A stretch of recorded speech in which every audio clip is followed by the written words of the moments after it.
जबीना madam को बुला रहे madam Hello, assalamu alaikum, and a very good day to you all, ladies and gentlemen. I'm Hazima Mozam, Program Manager at Comstech. It is my pleasure to welcome you all to the hybrid training program on water governance, integrated water resource management, principles, practices, and tools.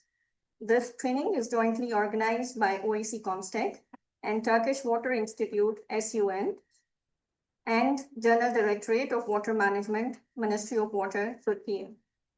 Over the course of next 2 days, this training will be delivered by experts from 5 OIC member states, that is Pakistan, Turkey, Bangladesh, Malaysia, and Jordan.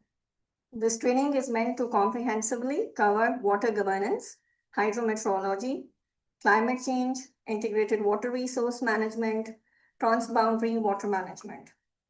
On behalf of Comstech, SUN, and GDWM, I would like to acknowledge and thank distinguished speakers who will be joining us from different countries to deliver this training, and participants who will be joining us in person and online. We will have policy experts, hydrologists, meteorologists, disaster managers joining us here for these 2 days from 15 different OIC member states. With this, we will begin with the recitation from Holy Quran.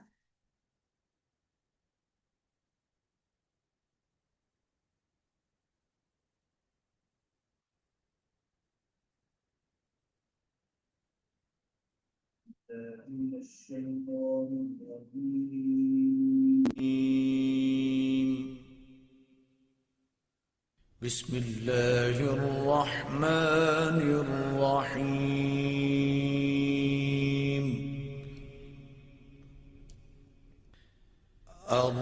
الرحمن علم القرآن خلق الإنسان علمه البيان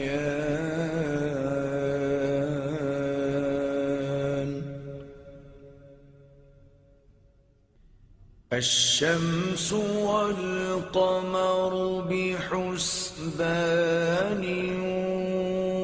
والنجم والشجر يسجدان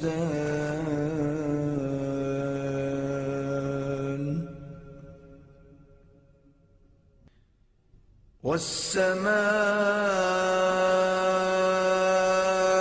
رفعها ووضع الميزان ألا تطغوا في الميزان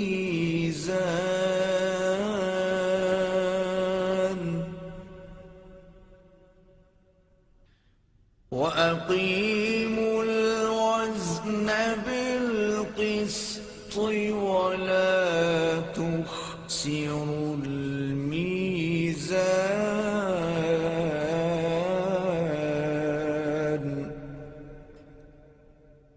صدق الله العظيم.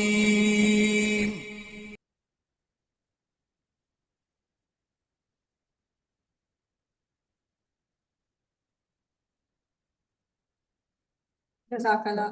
Ladies and gentlemen, I would also like to welcome Excellency General Retired Rahmat, who is the President of Al-Shifa I Trust. Sir, thank you very much for joining us.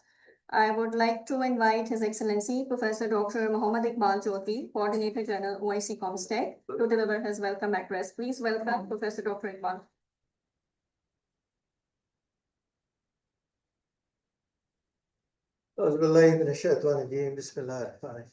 Assalamu alaikum wa rahmatullahi wa barakatuh, and good afternoon, ladies and gentlemen. Especially welcome my dear brother, General Rahman, a very distinguished individual, a great son of Pakistan, who has served this nation in multitude of ways. Currently, he is the president of the most prestigious eye care setup, one of the largest in the world, Al-Shifa I Trust, which operate hospitals in different regions of the country and have performed surgical intervention and treatment on millions of patients in this country. Now with the Rahmat, we are going beyond Pakistan, and we have started our capacity building, doctors training, technician training programs, as well as health camps in other countries of the OIC region. Today, we also have with us our dear sister, Dr. Huda, the Deputy Minister of Telecommunication in State of Palestine, and of course, very distinguished speakers from Turkey, Malaysia, Bangladesh, and Jordan. I'd like to welcome Professor Dr. Lutfi Akia, the President of SUL, His Excellency Dr. Marwan Ragid in Burdam, Jordan, and he is the head of our Inter-Islamic Network on Water Resource Development and Management. We also have with us distinguished speakers from Malaysia and Bangladesh as well. In person here, we have many very prominent researchers in the field of water resource management. Ladies and gentlemen, I wish to invite you to the diversity of the lands which we call Muslim lands. From South America, Guinea and Suriname, which are tropical countries with plenty of waters. We have some of the most scarcest water stressed countries in the world, in Africa, and also West Asia, Middle East, and South Asia. In this very diverse landscape, water is critically important for everything. Water is life. The water at the same time is an extremely complex interdisciplinary field. While we deal with water in terms of technology, we take a linear approach. We think that we can manage water by use of technology. Water is beyond that. Transboundary water movement is a legal issue, is subject to international laws and treaties and conventions of different kinds. Here you need to understand how water is shared between the countries. Very first place, very, very important. And we see examples of what happened between India and Pakistan, where water was weaponized. Water was used as a weapon against a country who has the equal right to use water as much as the country from where the water flowed down to the oceans. We see conflicts arising between Egypt, Sudan, and Ethiopia. We see this tremendous conflicts and global issues when it comes to sharing the water resources of Niles. We see what happened in a mental disaster of the highest magnitude in Chad Basin, where a very large water body has vanished because of the overuse and overharvesting of water resources. And we see how Aral Sea in the Central Asia disappeared and become one of the largest deserts of the world. So we see this lots of climate disasters. And these are not purely technical issues. They are largely issues which goes beyond technical engineering and scientific solutions. It goes to international law, it goes to climate laws, it goes to sharing of water, and also, on top of it, responsible use of water. When our Prophet, peace be upon him, said, if you use water responsibly, even if you are sitting next to a river, that says a lot. It says that water is more so a psychological and behavioral issue. How would you use water? And think of when you're using water, that any waste of water means that you're depriving of fresh, clean water to the others. That is a behavioral psychological issue. So water is beyond purely technical issue. And that is what we are trying to highlight. What we're trying to highlight is to develop an interdisciplinary, multidisciplinary, and cross-disciplinary approach towards water, because water is an important issue. I was discussing with Sister Huda yesterday that River Jordan, which is shared between the illegitimate country called Israel, our Palestine, and Jordan, and then you see this absolutely unfair distortion of the sharing of water, where Palestinians are denied a due share of water, and they cannot even cultivate the essential crop, which is so important for their survival. So water is a very complex issue, and one can really see that in a wholesome way, in a holistic way also. And this is where we're trying to pitch in through our network, which is a very prominent network, inter-Islamic network in Verdun, which is based in Amman, Jordan.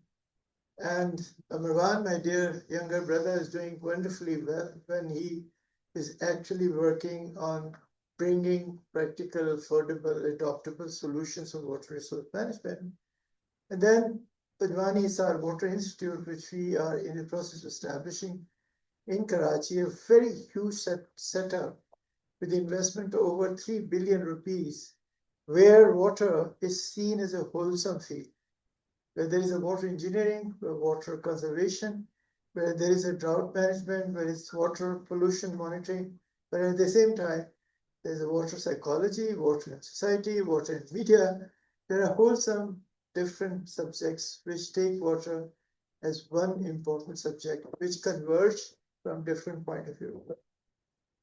Comstech is now responsible of raising awareness about water technologies and water interdisciplinary paradigm. And Comstech subsequently have conducted many events in the broad field of water. We had a very large network, which we have alliance of institutions, where we were able to gather water research institutions from different countries, water modeling institutions, water prediction institutions, climate and water institutions together. And then with that, we're also working on strengthening water capacity in various fields. So we have capacity building in water source management, drought management, desertification management, wastewater treatment, and water as a pressure source. So technology can play an extremely important role also. I don't want to drag into a very detailed discussion of what water is and how it can be handled. This, I leave it to the experts. The only message is what I feel every day.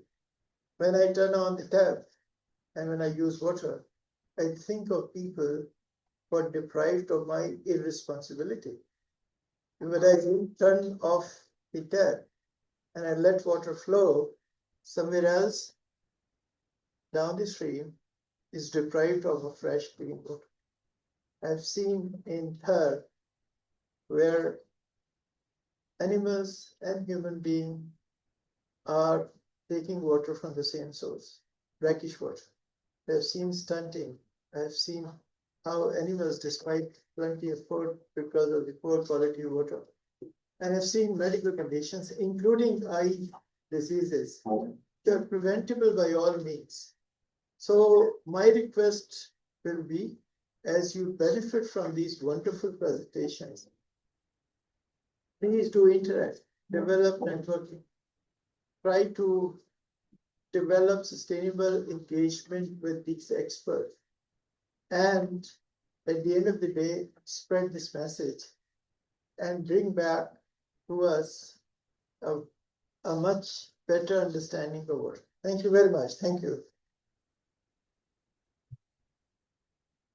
Thank you very much, sir. With this, I would now request. Okay, I will request General Rahmat to please say a few words about this event, and then we will move to our next speaker. Sir, please Please welcome Rana Sarford.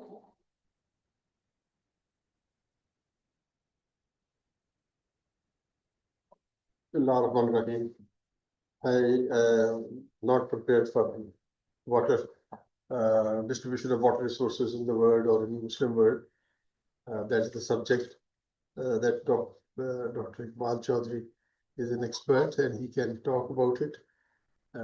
I'm here to thank Dr. Iqbal Chaudhry from STEC team for honoring us, for honoring me, and honoring Al-Shafa Trust. Just want to take a couple of minutes to tell you what we do.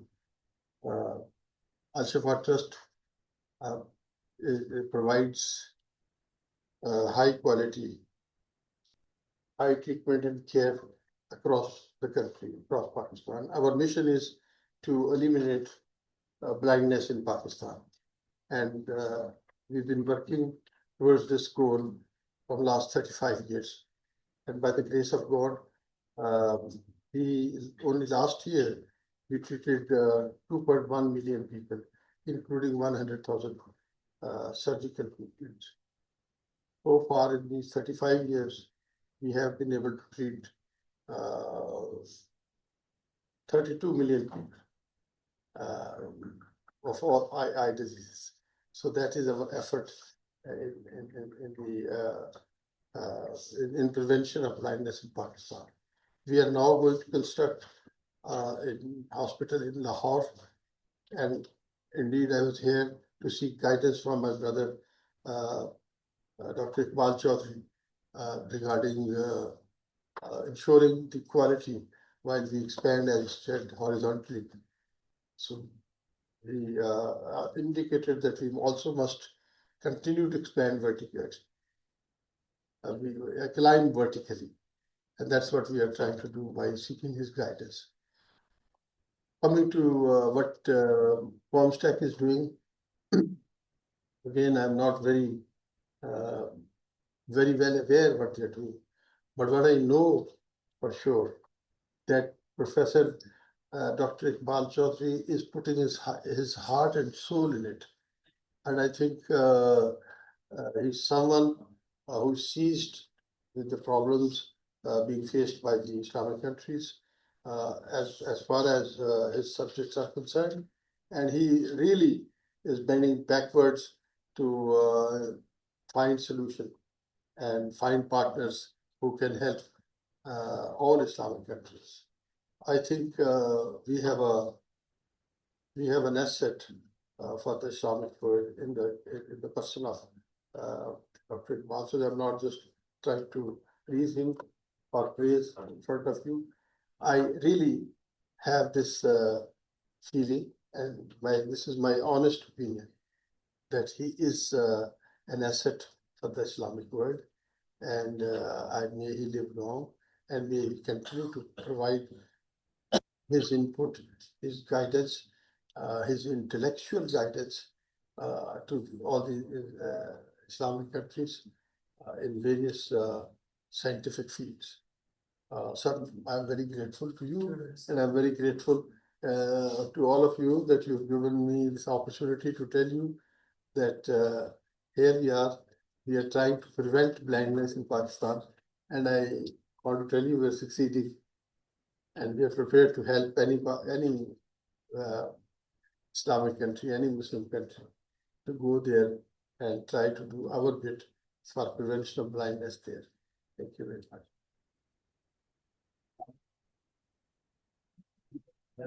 Thank you very much, sir. Now I would request Professor Dr. Lutfi Akhtar, President, Turkish Water Institute, for his remarks, please. Assalamu alaikum rahmatullah wa barakatuh. Bismillahirrahmanirrahim. Dear Professor Muhammad Iqbal Chaudhry and his distinguished colleagues at comstech, esteemed experts and participants joining us in person and online. Ladies and gentlemen, it's a great honor and pleasure to welcome you all to this training workshop, jointly organized by comstech, Turkish Water Institute, and our Ministry's General Directorate for Water Management. At the outset, I would like to express my sincere appreciation to comstech for its valuable leadership and continued commitment to strengthening scientific cooperation and capacity building among OIC member countries. I also warmly welcome all participants joining us from different parts of the world. Today, we gather at a time when water-related challenges are becoming increasingly complex and interconnected. Climate change, droughts, floods, pollution, rapid urbanization, population growth, and rising demands for water are placing unprecedented pressure on our water resources. However, the issue we face us is not only about the quantity of water or the quality of water. It is fundamentally about how you govern water. Good water governance is essential for ensuring equitable access to water, balancing competing demands, protecting ecosystems, preventing conflicts, and achieving sustainable development. Water governance is about institutions, policies, science-based decision-making, stakeholder participation, transparency, and international cooperation.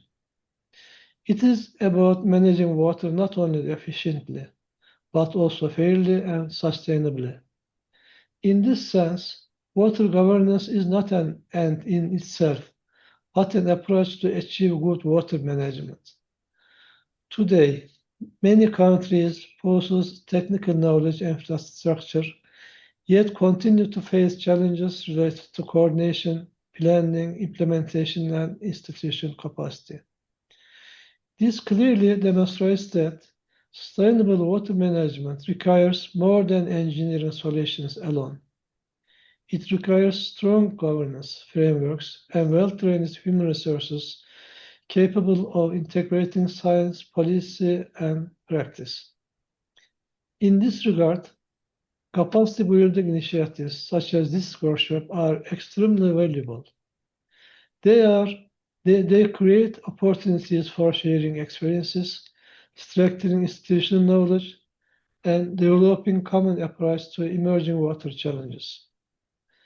As the Turkish Water Institute, we place great importance on advancing water governance at national, regional, and international levels. Since its establishment, SWAN has worked as a policy-oriented water institute dedicated to promote integrated water resources management, water diplomacy, climate resilience, and sustainable water policies. Our country's own experience has shown us that effective water governance requires long-term vision, interinstitutional coordination, investment in science and technology, and continuous dialogue among all stakeholders. We believe that regional cooperation and knowledge exchange are indispensable for building resilient water systems in the future. As we all know, water has always been central to human civilization and prosperity. In the 21st century, achieving water security will increasingly depend on quality of our governance, the strength of our cooperation, and our collective ability to transform knowledge and innovation into action. This workshop, therefore, represents much more than a technical training program. It's a platform for cooperation, dialogue, and mutual learning among policymakers, experts, soldiers, and practitioners from across the Islamic world and beyond. I sincerely hope that this workshop will contribute to stronger institutional capacities, enhanced regional collaboration, and more effective water governance practices across our countries, and encourage all participants to actively contribute to these discussions, share their national experience openly, and build lasting professional partnership during this program.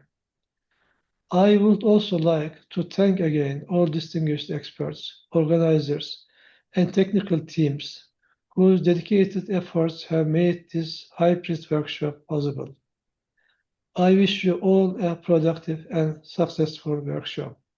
Thank you very much.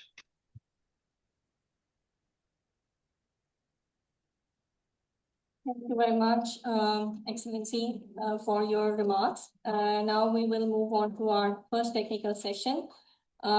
Due to some urgent commitment, His Excellency Dr. Marwan, who is the Executive Director of IWRM, will not be able to join us. So the very first technical session is on the theme of water governance and resource management.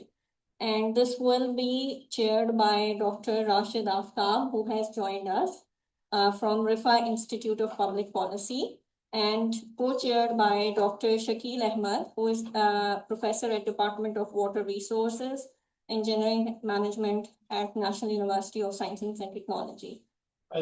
Sir, I request you both to please come and to chair the first session, technical session. Please welcome both our chair and co-chair.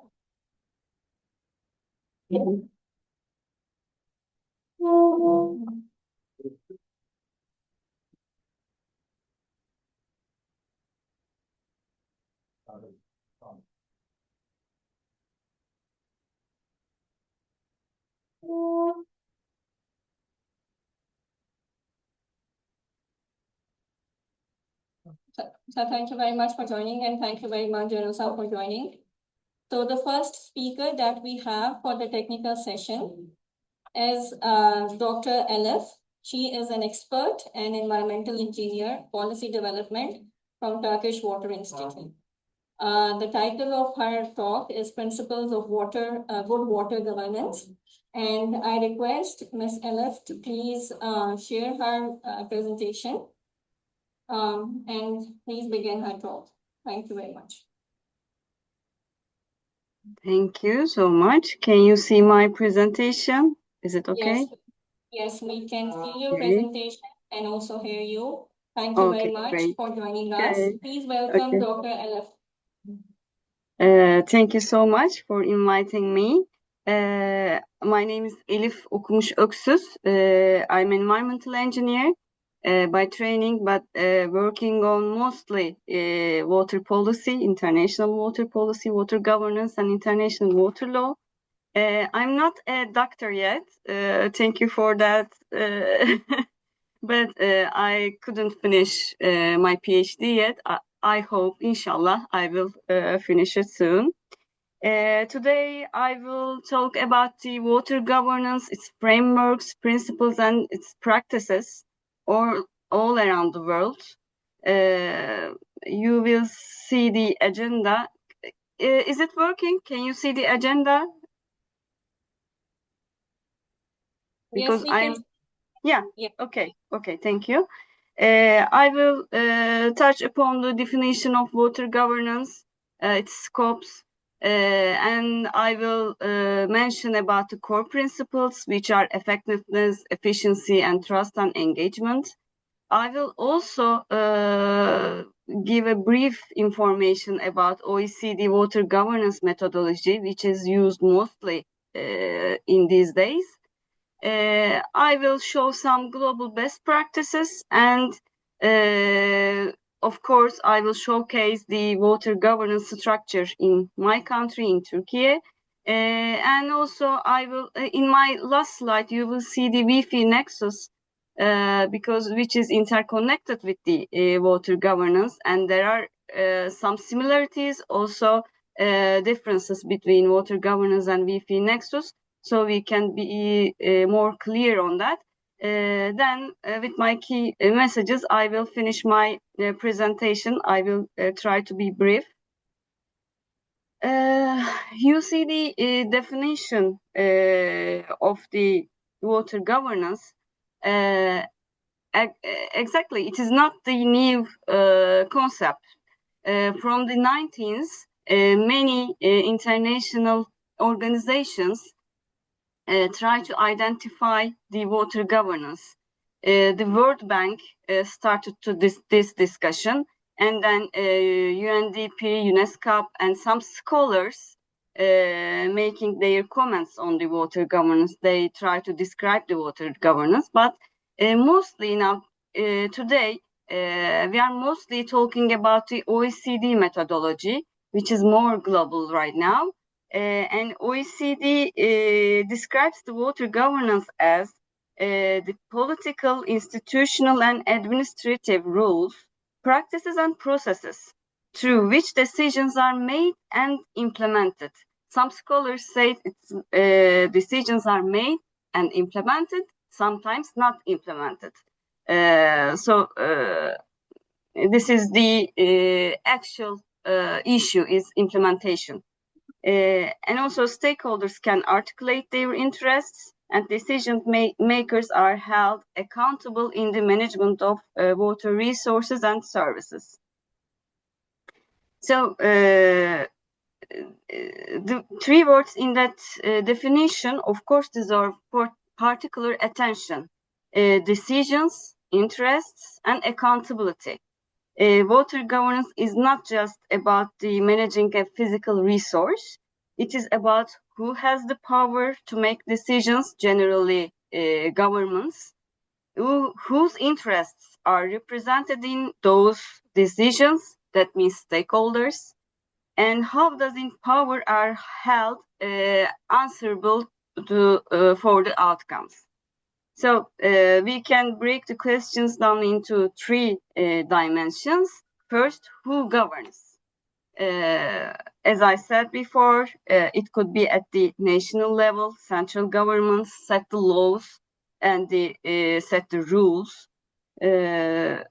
Sometimes subnational authorities, regions, provinces translate national policy into the local action. Basin organizations manage water at the hydrological unit. For instance, river basins, like in our country. That means regulatory bodies enforce standards, rules, and laws. How can we govern? The structure is identified by those governmental units. So secondly, second question is, what is governed? Actually, that could be anything about the water issue. It could be water resources allocation. It could be sectoral decisions, sectoral allocations of water, water quality standards, infrastructure investments, tariffs, and pricing policy. It could be anything water issue like this. And the third question is how it is governed.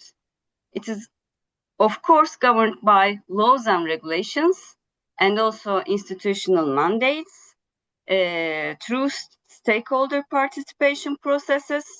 This decision can make all together with the stakeholders. The effectiveness of the water governance depend on the effective stakeholder participation, and monitoring and accountability mechanisms, and through financing mechanisms that determine it is sustainable or not. So, and also it is the important part. There are core pillars, core principles of the water governance according to OECD principles. It should be effective, efficient, and it should sustain trust and engagement among all stakeholders. Setting clear goals and delivering results lead us to effectiveness of the water governance. This means clear roles and responsibilities so that two institutions cannot do same thing at the same time, or no gap is left unfilled at that time. It means coherent policy frameworks across sectors. So it could be agricultural policy, environmental regulation, or urban planning, pull in the same direction rather than working against each other. So it requires, of course, adaptive management capacity, and the ability to change course when circumstances change, like today we are facing with in many countries climate change pressures. So we should adapt ourselves the climate change situation. So adaptive management capacity is very important for all the countries for overcome the effects of the climate change on our water resources. So it demands also data and monitoring systems so that decision makers actually knows what is going on the ground and can decide, and stakeholders can decide the structure. The efficiency is that means maximizing value of water governance and minimizing the cost actually. This covers sound of financial planning, cost recovery mechanisms. Also, it requires thinking carefully about the trade-off between sectors, between regions, between generations, between interests and competing users. It includes regulatory incentives that attract investment in infrastructure and technology. It means avoiding the duplication of mandates, which is the most common and expensive failures in the water governance. It is really important to avoid duplication of mandates and regulations. The third one is, as you see, trust and engagement. That means making governance inclusive, transparent, and accountable. If you would like to achieve better governance, better water governance, you should have better inclusion of stakeholders. It should be transparent, clear, and also accountable. Stakeholder participation shouldn't think as a procedural requirement. The real participation of stakeholders are the core issue for the trust and engagement, and also for the implementation of the decisions. Transparency, access to information is what allows to stakeholders, which can be citizens, businesses, civil society, any form of stakeholders, to hold decision makers to account. Integrity and also anti-corruption measures protect the system from the capture, and attention to gender and social equity ensures that water governance are fair. You see in the graphical form of these trust and engagement and efficiency and effectiveness, especially this is a cycle, and all the principles are very important and interconnected with each other. You see, if you don't have data and information, or if you don't have clear financing schemes, you cannot reach efficiency, or you don't have good quality of monitoring and evaluation, you cannot sustain the trust and engagement, etc. And it is very important actually, that means it is managing too much sometimes too little, sometimes too polluted water in a sustainable and integrated and inclusive way at an acceptable cost in a reasonable time frame, and using a combination of sometimes bottom-up approaches, sometimes top-down processes, while fostering constructive state-society relations. So we are mentioning about the OECD water governance structure. So if you look closer to these documents, you will see the water governance indicator framework, which consisting of scope and context assessment, it is identifying water challenges, institutional landscape, governance gaps at national and basin levels. Stakeholder mapping, map all relevant actors who is responsible for governing, for instance, ministries, regulatory authorities, utilities. If you have basin bodies or private sector involvement, you should make these mapping to reach this indicator of framework. There is an indicator measurement, of course. There are 36 indicators under the 3 pillars, as I said before: effectiveness, efficiency, and trust engagement. All of them have 12 indicators, so you should deal with 36 indicators under those 3 pillars. And then you should compare with the OECD norms and peer countries as a gap analysis and benchmarking to identify your situation. And at the end, you will reach the policy recommendations. It should be actionable roadmap implementation for the short term, medium term, and long term reform options. You can see we try these indicators. So also OECD water governance system based on the multi-level governance. That means it could be national, basin level, and the local level. As I said, you can use vertical approaches and horizontal coherence all across all levels. So you see the water governance cycles.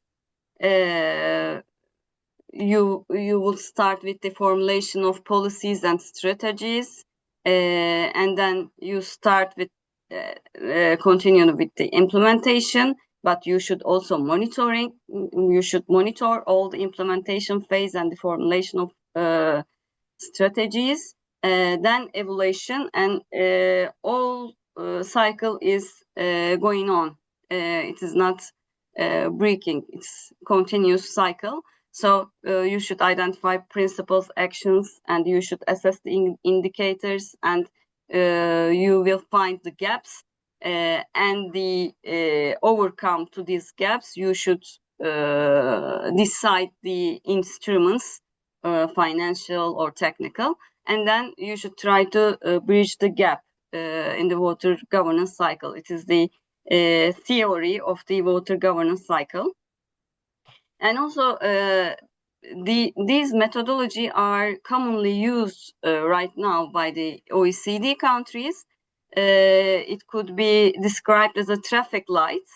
We tried in SUEN to analyze our water governance situation for our country. We tried to identify. It started a couple months ago. So we prepared some questionnaires to our stakeholders. At the beginning, of course, we make the mapping of who are the stakeholders, and we identify government bodies and academia, and we have sent our questionnaires to all these stakeholders, and we are now collecting the results. When it's hundreds of questions, as I remember, of course we had to reorganize some OECD phrasing to our country, because all of the concept cannot describe our situation. For instance, in Turkey, we don't have basin authorities, but we have basin committees. It is the different one from the concept. So we try to specify the questions to our country and make this questionnaire available to our stakeholders. When we collect the data, we will try to organize it like a traffic light concept. And you see the lights, green is good, is yellow is medium, and the red is not implemented like we can classify. So we use the checklist to reach these traffic lights concept, and then we will assess with the stakeholders continuously to reach the action plan for the short term, medium term, and long term to achieve better water governance in our country. As you see the phases, we will follow those phases. Now we are in the middle of the preparation and diagnosis, and then we will continue to the action phase. Many of you, I think you heard the best practices of the water governance in the world. Generally, we are talking about the Netherlands because it started with the Netherlands. There were water boards, any kind of stakeholders from different sectors. From the Netherlands, it's like a delta surface. So fishing, farming, any kind of sectoral people can have their seats in these water boards. So generally we saw the Netherlands in the first, but also in France, there are some basin agencies in the whole country, 6 basin agencies with elected water parliaments. They decide polluter pays principles, basin level financial autonomy, and they are also making the master plans with all users and for all the basins in the country. If we go south, we see the Australia. There is a Murray-Darling Basin, which one is the very huge basin, and the different kind of water issues are placing there. So especially water level is very important for that basin.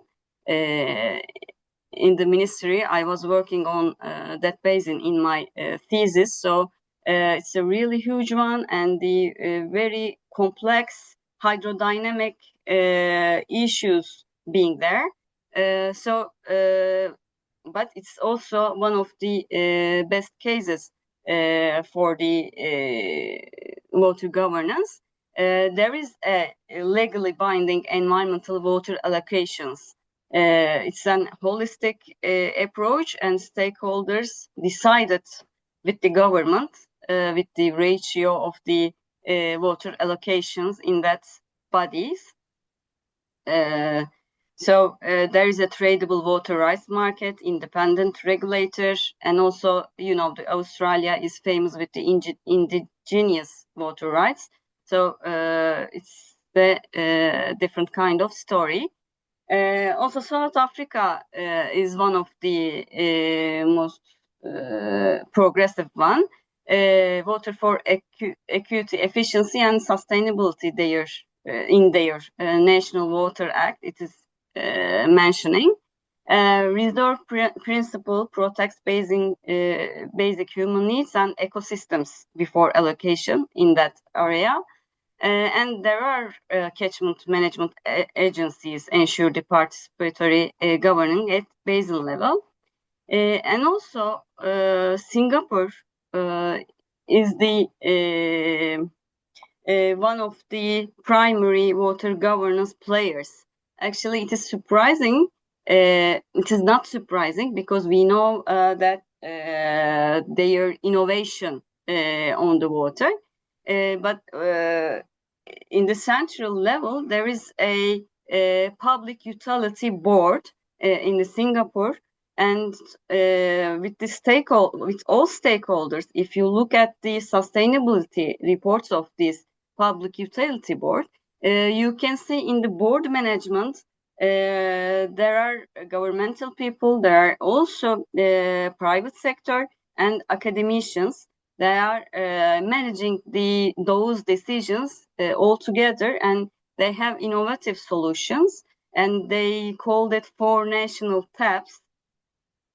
It is recycled water, it is desalination, it is stormwater harvesting, it is within a single regulator, which is the PUB. And also it is the flood control and the coastal resilience is very important for the Singapore. So they have also innovative solutions for their islands. So I would like to highlight the Singapore for their innovative role, and also this public utility board as a water governance example with the variety of the stakeholders. The Singapore is the one of the good cases. Now, I hope I have time to explain about my country's profile, water governance situation in Turkey. In Turkey, since 2018, we have presidential management for whole country. We have presidency of the Republic of Turkey, and our ministry, before it was Ministry of Water and Forestry, and we had agriculture ministry. 2 ministries merged into the Ministry of Agriculture and Forestry in 2018 with the reform of the presidential system. And there are 3 main organizations who are dealing with the water management. One of them is General Directorate of Water Management, which is responsible of coordination of water policy, legislation and regulatory framework, and preparing of river basin management plans and its implementation and its monitoring, and drought and flood management plans they are preparing in the central level. And probably you would hear about the state hydraulic works, which is the biggest part of the water works in Turkey. It is investment body. They are also responsible for water resources planning, infrastructure construction, water allocation, and hydrological monitoring. And you see the Turkish Water Institute here. This is my organization. Under the ministry, we are responsible for the making strategies to international water policies. We are working as a think tank. Also, we have scientific research bodies, teams, many scientific research, including the digitalizations and hydrological works are being done in the scientific research part. And also we have capacity building and training authority in our ministry.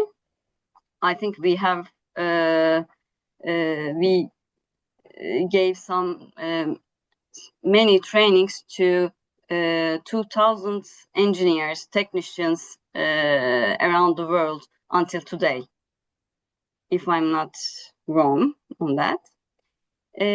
So in Turkey, I said we don't have any basin authority yet, but we have basin committees, basin management committees. It is also including with the basin level institutions.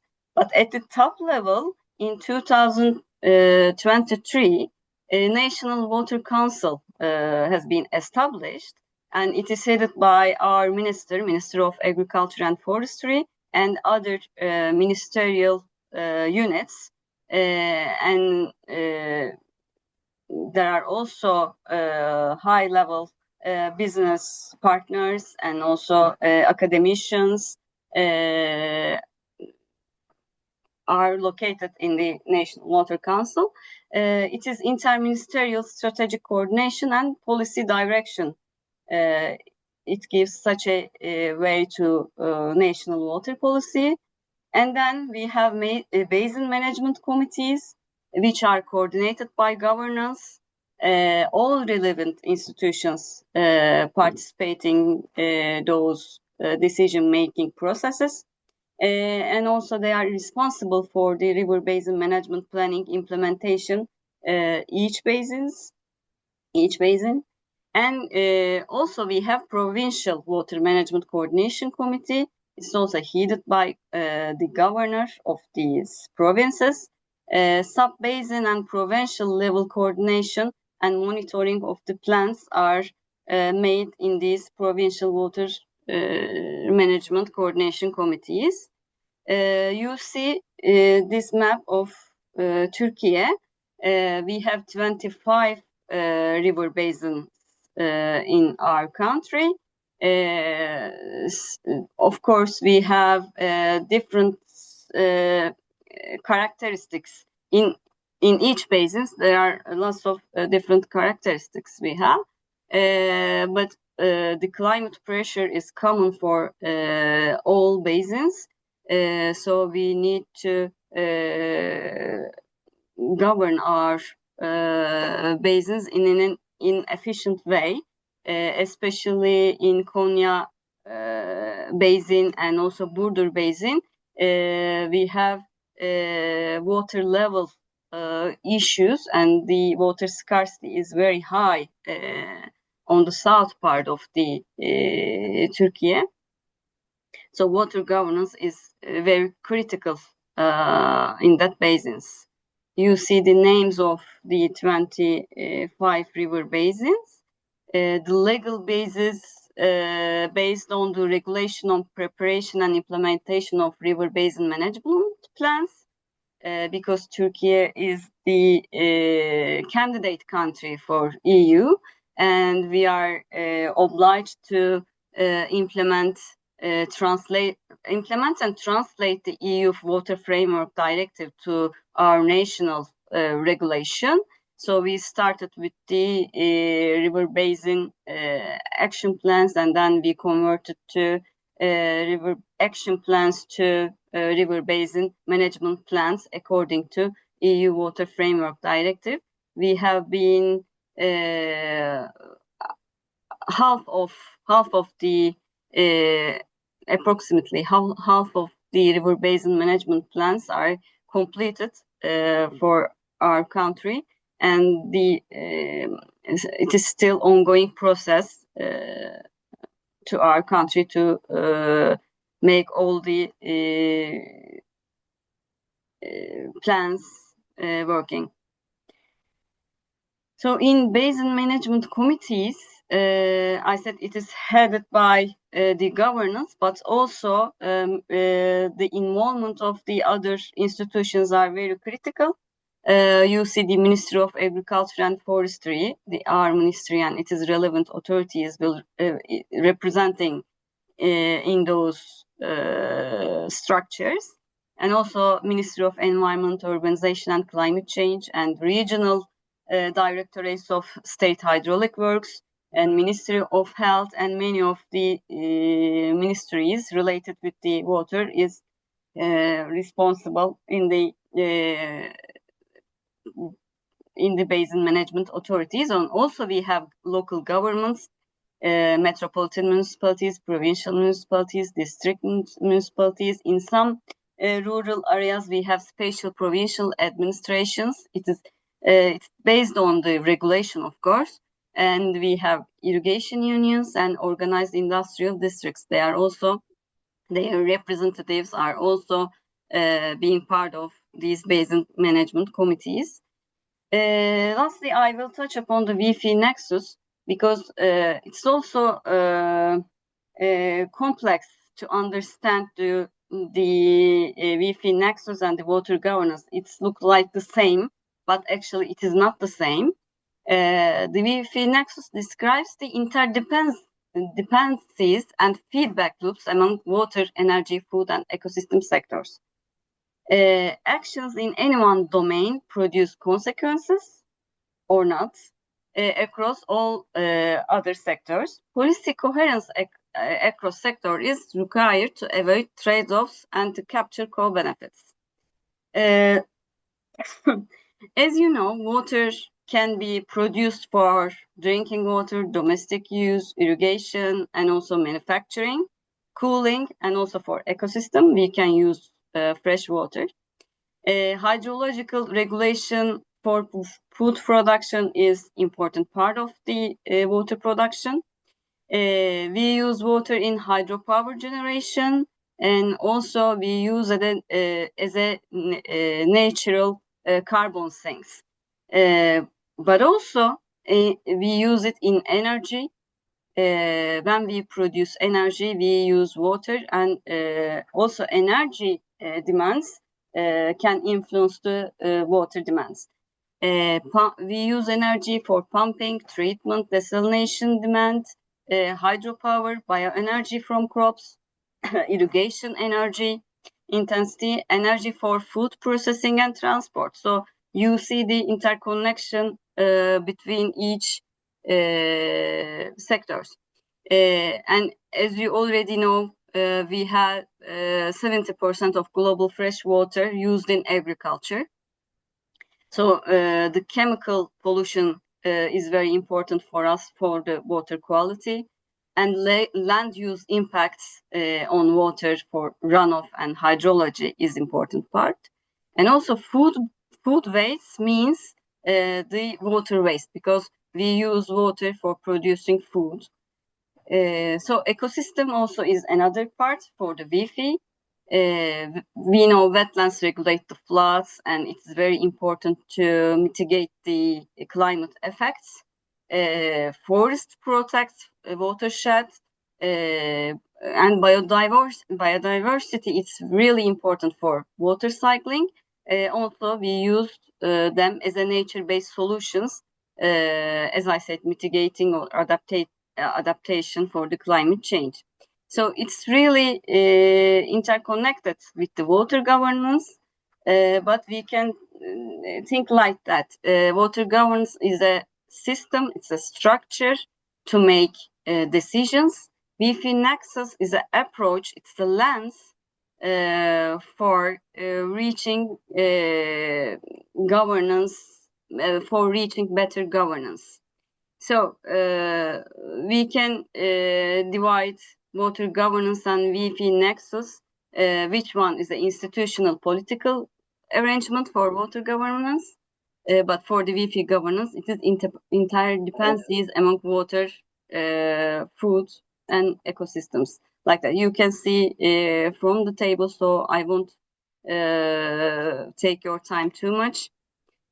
So I would like to give my last messages and then leave to other speaker to the stage.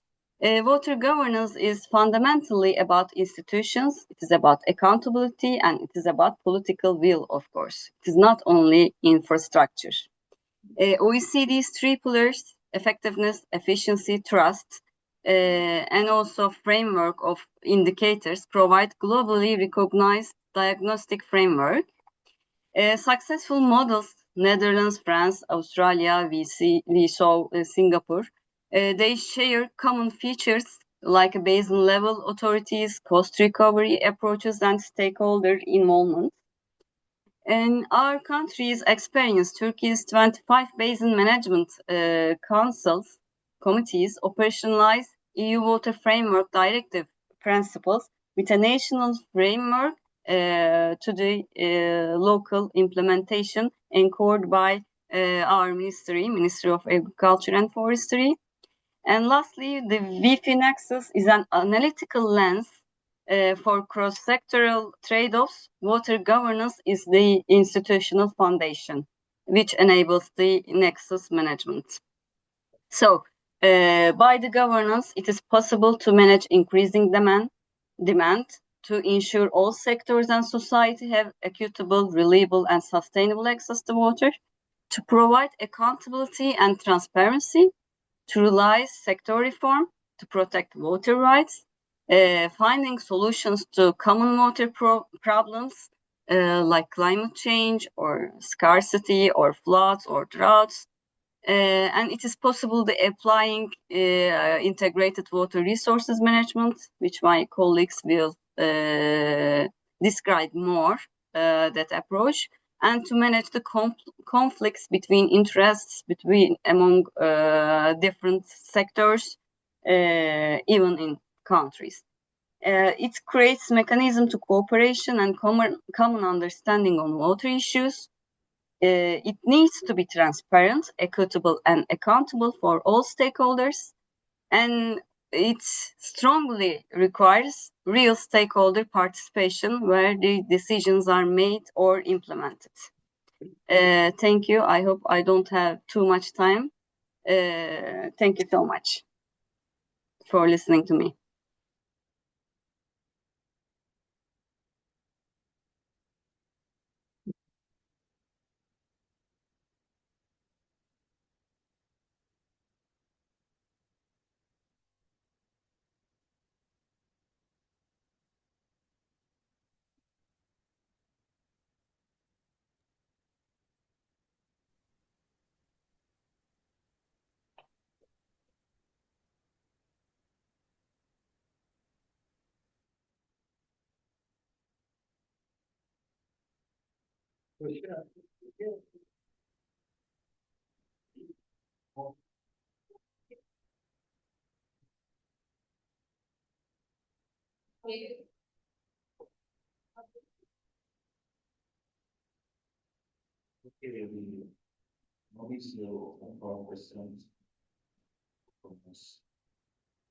Any question from your side or just a short question, very candid question? I just introduced yourself before this. Please. I'd like to take one. Yeah, sure. Go ahead. So I speak very loud, so I may not need this mic. So, is it clear, my voice? Sir, you can be heard by that side. Okay, so I can speak like this. Yeah. Right. Dr. Elif, am I audible?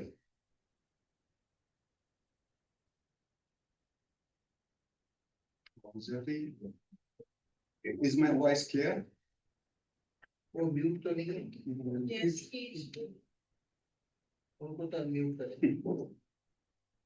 Dr. Elif, could you please unmute yourself? Okay, it is not permitted to open the microphone before I tried. Yes, I can hear you. Okay, thank you so much for this fantastic presentation, and it was very clear, very connected from start to end. My name is Muhibullah. I'm the Deputy Head of Program for Wash Climate Change in DRR with Action Against Hunger, which is a French NGO working in Pakistan. So my question is that we are evolving in terms of water. The new buzz is nature-based solution, and which is like a kind of subset of integrated water resource management. I was trying to see how well it has been adopted by your institution, or is there any recommendation from your institution to the government of Turkey to adopt it? So please elaborate that little component for me. Thank you so much. As I understand correctly, it is about the nature-based solutions and it is acceptance in our country or implementation of our country, right? Yes. Thank you, Dr. Ali. Yeah. I think there are no more questions, and thanks a lot for a wonderful presentation on water governance. In context, we are explaining the number of aspects of water governance, starting from the definition and the methodology, OECD methodology, and what is the existing governance water system, as well as the structure. Thanks a lot. Thank you. Now we will take a break. Yes, you did answer? She did answer the question. Dr. Ajay, would you like to answer that question? Yeah. Okay. Thank you. As I understand correct, it is about the nature-based solutions. It's a also it is implemented in Turkey, but in different organization. In different organization means in the same ministry, but the different organization is responsible for the nature-based solutions, which is the DG of Nature Conservation and the national parks. From the 20 years, there are some also wetland management plans in Turkey. Now it is part of the river basin management plans. And as I indicated in my presentation, wetlands are carbon sinks, and it is useful to mitigate the climate effects. So we try to use those wetlands to protect and manage them with all stakeholders. So we try to have a sustainable future for the nature and also adaptation to such pressures. And we mimic the natural wetlands characteristics in our treatment plants. We use as a wetlands for the pollution control in our treatment facilities. Thank you. Thank you. I think no more questions. I hope, Dr. Alif, there are some more strategic initiatives which have been taken by the government of Turkey in addition to nature-based solutions related to the engineering and the management solutions as well. Thank you very much. Thank you. Thank you all. So we are going to take a break. Thank you. So it will be a break of for half an hour. 45 minutes break, then we are going to reassemble again for the second talk. Thank you. Again, so session 1. Second floor. Right.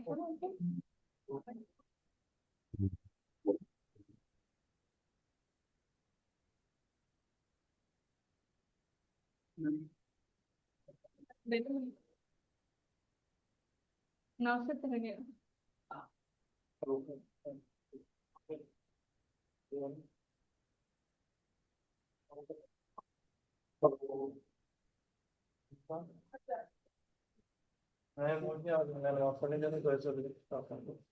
Okay, thank you very much from Marcelina after the lunch. So, firstly, I would like to request for talk, which is about principles of integrated water resource management and reverse basin scale design. So, I would like to request Mr. Ram to present his work. Am I able to Mr. Ram? Am I able?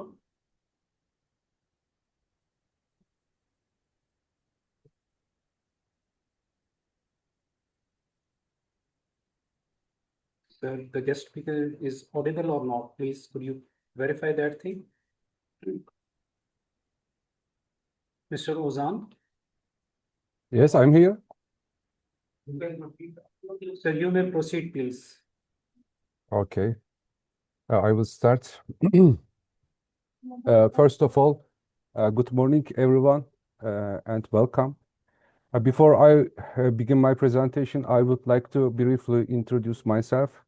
My name is Ozan Soytürk, and I'm an environmental engineer.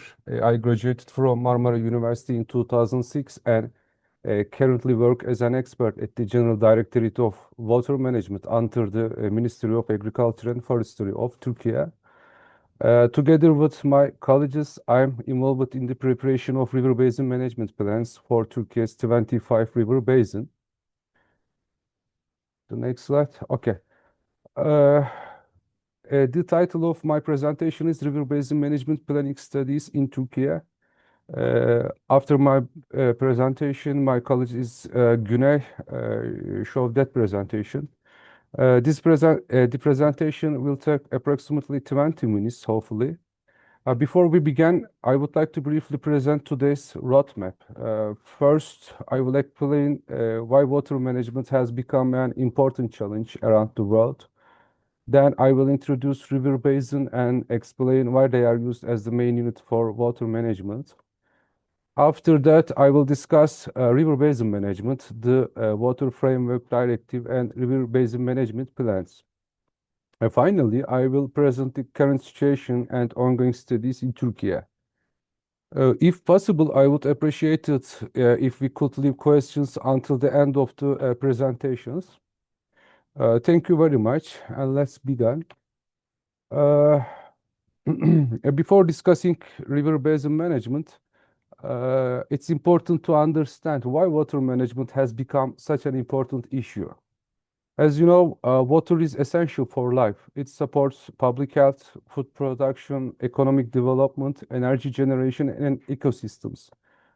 However, water resources are under increasing pressure around the world.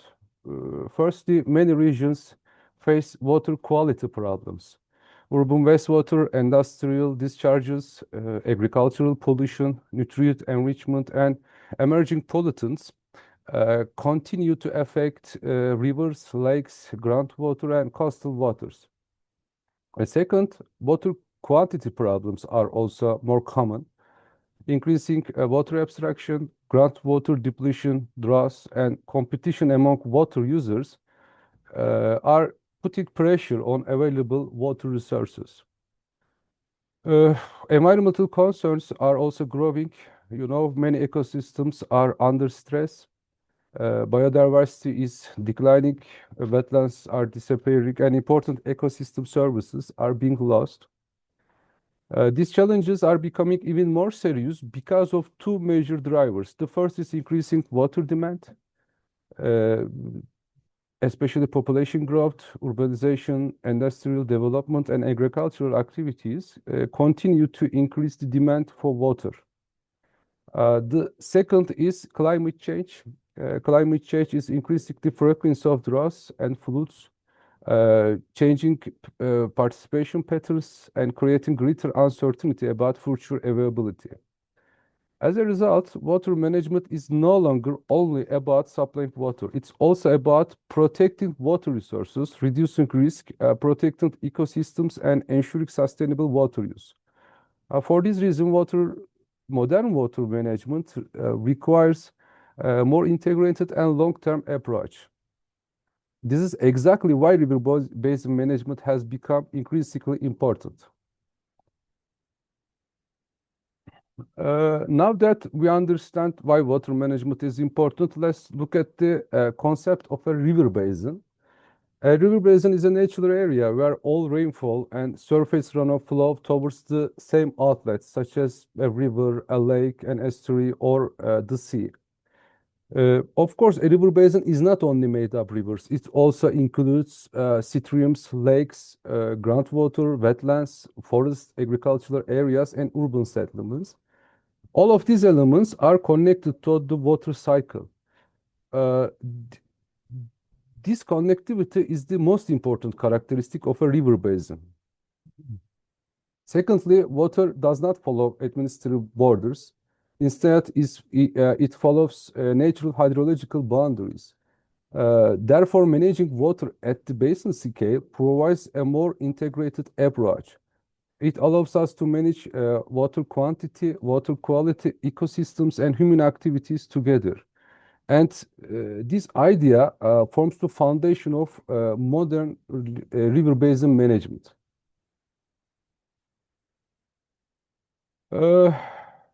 Let's look at why river basin management are so important.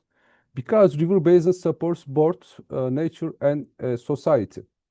They are complex systems where natural processes, ecosystems, and human activities are closely connected and continuously influence one another. From an environmental perspective, they provide habitats for many aquatic and terrestrial species. They help protect biodiversity, maintain ecological balance, and support important ecosystem services. River basins are also important for people. They provide drinking water, support public health, and create opportunities for recreation and tourism. In many regions, they also have cultural and historical value. In addition, river basins play a major role in economic development. Because river basin provides so many benefits, they cannot be managed by focusing on a single issue. Water quality, water quantity, ecosystems, and human activities are all connected. For this reason, modern water management follows an integrated approach known as river basin management. River basin management considers the entire basin as one interconnected system, and its goal to protect water resources and ecosystems while also supporting social and economic needs. Now that we have discussed integrated river basin management, let's look at the Water Framework Directive, or WFD. WFD was adopted by the European Union in 2000. Its main objective is to achieve and maintain good water status for all water bodies. However, the WFD is important not only because of this objective, it's important because it changed the way the water is managed. Before the WFD, water management was often fragmented. Different institutions focused on different issues. Decisions were usually based on administrative boundaries. Management was often reactive and mainly focused on pollution control. The WFT introduced a different approach. In many ways, it changed the philosophy of water management. It promoted river basin management instead of administrative management. It also introduced ecosystem protection, public participation, and long-term sustainability as key principles. Another important change was the move from reactive management to preventive management. On the right side of the slide, you can see the key concepts of the WFD, some of which are public participation and polluter pays principle. These principles form the foundation of modern water management. And to implement these principles in practice, the WFD introduced river basin management plans as its main planning tool. The next one is, after discussing Water Framework Directive, the next question is, how are these principles implemented in practice? The answer is to river basin management plans, or RBMPs. And RBMP is a strategic planning document, and its purpose is to understand the current condition of water resources, identify key challenges, define environmental objectives, and determine the actions needed to achieve those objectives. In simple terms, an RBMP helps us understand where we are and where we want to go and how we can get there. An important feature of RBMPs is that they are prepared at the river basin scale. They are also reviewed and updated every 6 years. We must keep in mind that an RBMP is not simply a document. It is a decision making tool. The next slide. Okay. Preparing a river basin management plan is not a single study. It's a systematic processes consisting of several steps. The process starts with understanding the river basin and its characteristics. Next, water bodies are identified and characterized. Then the monitoring programs are established to collect reliable environmental data. And based on this information, environmental objectives are defined. After that, the most important water management challenges are identified, and these are called significant water management issues. The next step is development of program of measures. These measures are designed to achieve the environmental objectives. Finally, all studies, assessment, objectives, and measures are brought together within the river basin management plan. It's important to remember that each step provides information for the next step. The plan is reviewed and updated regularly, creating a continuous planning cycle. Now let's look at each step in detail. The first step is river basin general analysis of the river basin.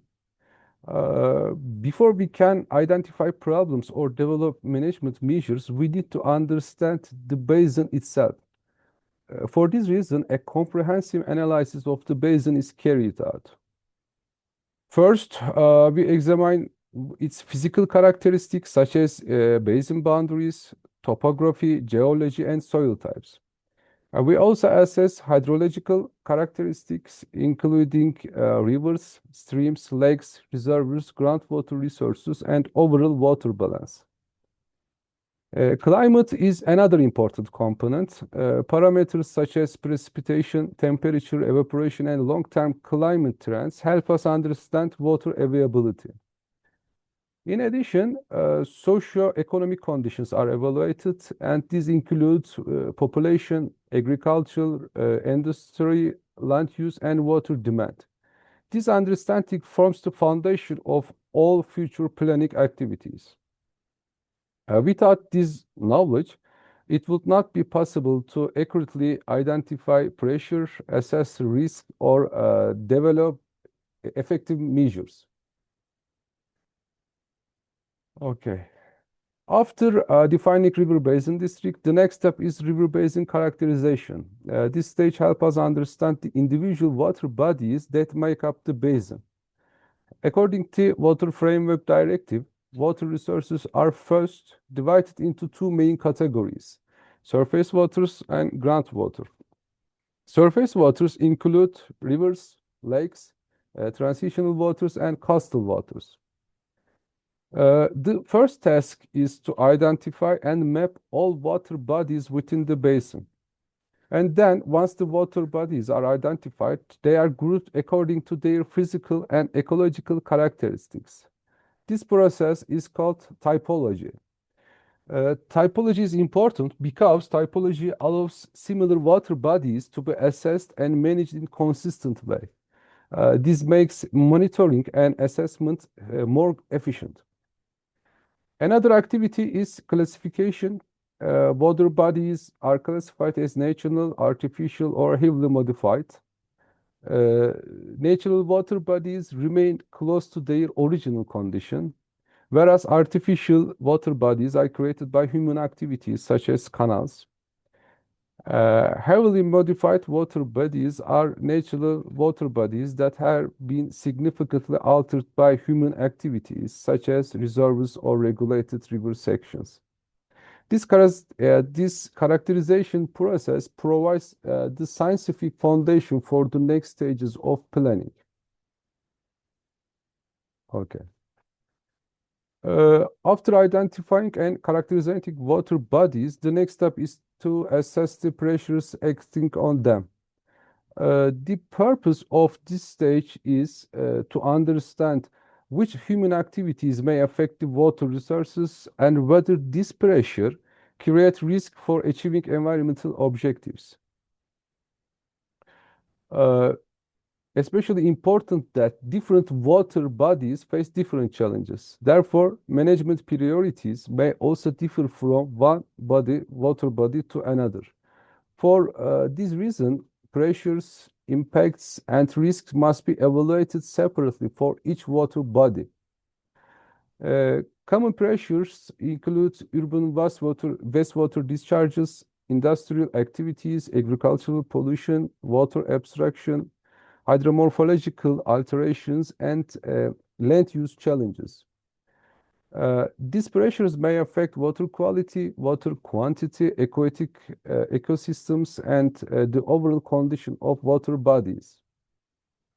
After identifying the pressures, their potential impacts are evaluated.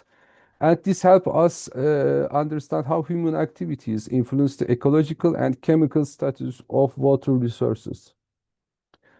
The final step is risk assessment. Water bodies are assessed to determine whether they are at risk or failing to achieve environmental objectives. Not all water bodies face the same pressure or the same level of risk. Therefore, risk assessment helps us focus, reduces, and management efforts where they are not most needed.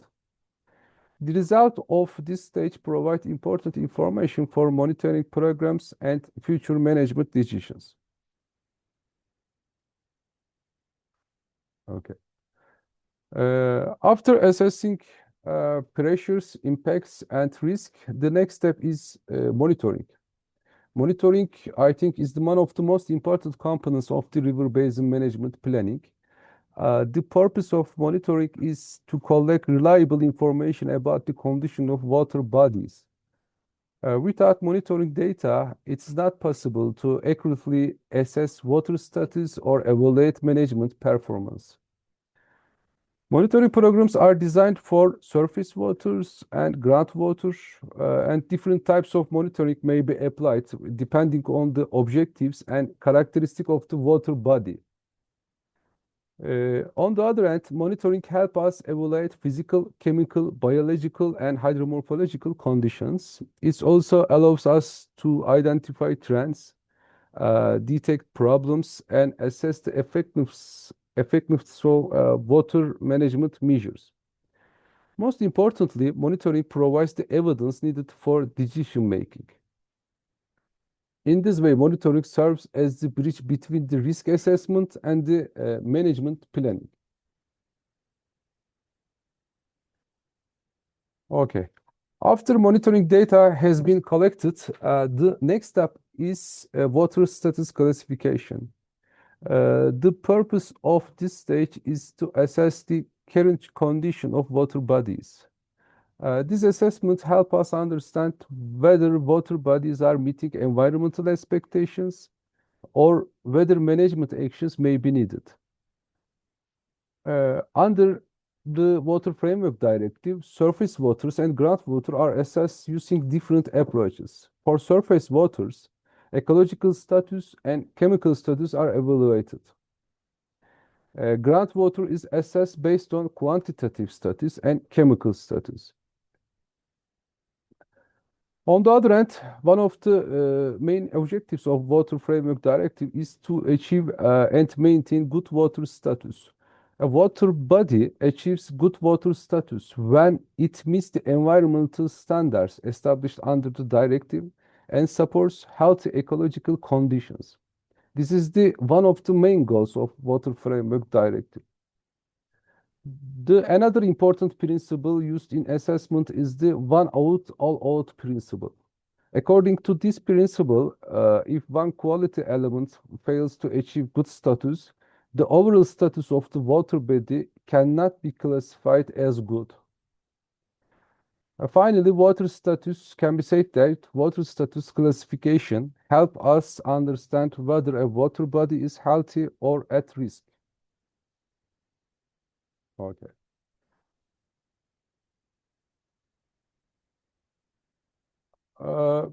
After assessing the status of water bodies, the next step is to define environmental objectives. Environmental objectives describe the condition that water bodies should achieve and maintain. They provide a clear direction for planning and management. Under the Water Framework Directive, the main objective is to achieve and maintain good water status. However, objectives may vary depending on the characteristic and conditions of each water body. Environmental objectives are based on information collected during previous planning stages, of course, including characterization, risk assessment, monitoring, and status classification. These objectives help decision makers understand what needs to be achieved and how progress will be measured. They also provide the foundation for the future management actions. For this reason, environmental objectives are an essential part of the river basin management planning. Okay. After defining environmental objectives, the next step is to identify the most important challenges that may prevent us from achieving those objectives. These challenges are known as significant water management issues. Because each river basin has different characteristics and challenges, the significance of pressures must be evaluated separated for each basin. Not all pressures within a basin have the same level of importance. Some pressures may have limited environmental effects, while others may significantly influence water quality, ecosystem health, and water availability. Sorry. Therefore, it is necessary to identify the most important, most significant issues. Common examples include water pollution, excessive water abstraction, drought, hydromorphological alterations, ecosystems degradation, and climate change impacts. The identification of significant water management issues is based on scientific evidence. Monitoring results, basin characterization studies, and pressure impact risk analysis all contribute to this process. However, technical studies alone are not sufficient. Stakeholder participation and public consultation also play an important role in this stage. Local communities, water users, government institutions, farmers, and environmental organizations may provide valuable information about basin-specific challenges. By identifying the most important issues, planners can focus resources and management efforts where they are most needed. This helps improve the effectiveness of river basin management plans. The next step is to develop a program of measures. The program of measures is designed to achieve environmental objectives. In simple terms, on the other hand, this stage focuses on solutions. If environmental objectives tell us where we want to go, the program of measures tell us how we will get there.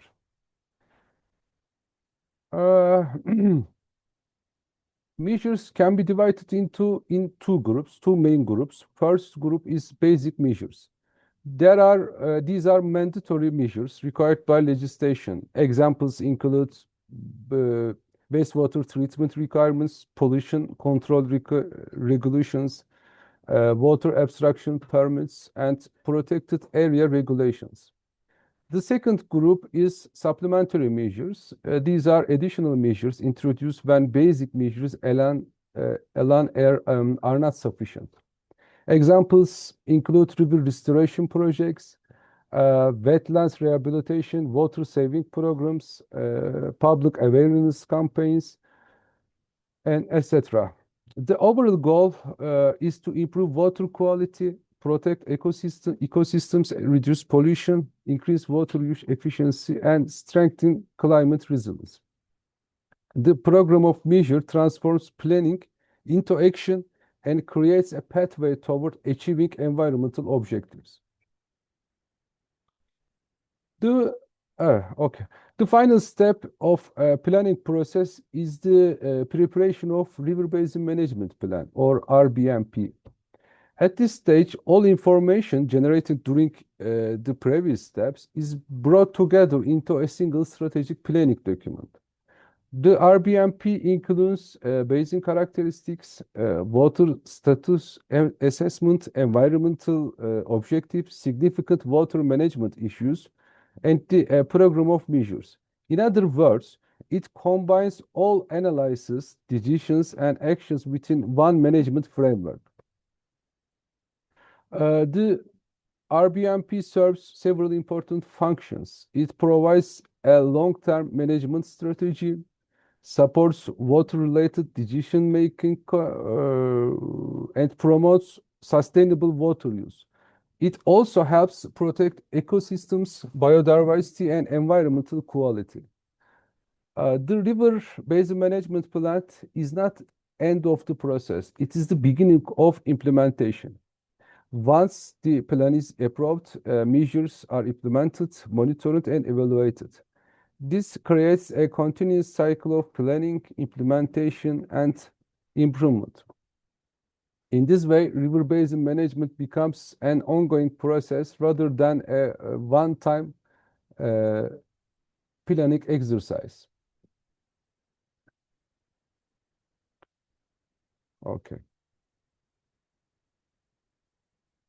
Next slide.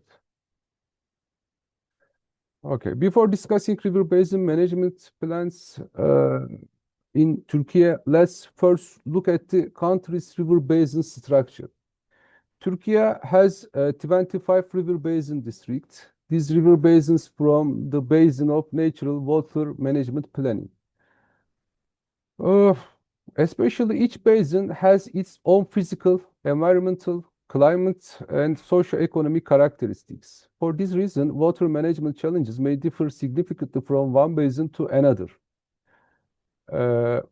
For example, some basins experience serious water scarcity and drought problems, while others are more vulnerable to floods. In certain regions, agricultural water use is the dominant pressure, whereas in others, industrial activities and urbanization create the main challenge.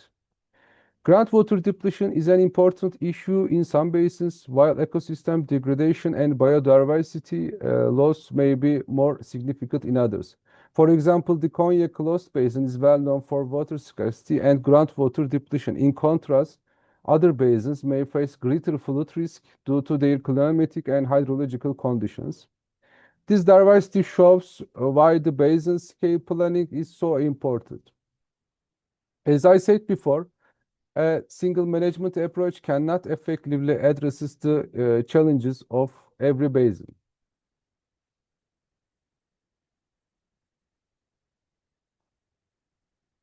Okay. River basin management planning in Turkey has been strongly influenced by the European Union Water Framework Directive. The most important drivers of this process has been Turkey's European Union harmonization efforts, particularly within 27, which focus on environmental and climate change. As part of the harmonization process, Turkey has gradually incorporated many of these principles into its natural water framework, water management framework. Today, the transpositions of European Union legislation into our national law is complete. As a result, we have actively started preparing river basin management plans across the country. River basin management planning studies in Turkey are largely based on the principles and methodology of the River Basin Framework Directive. Therefore, European Union harmonization has played a key role in shaping the current river basin management system in Turkey.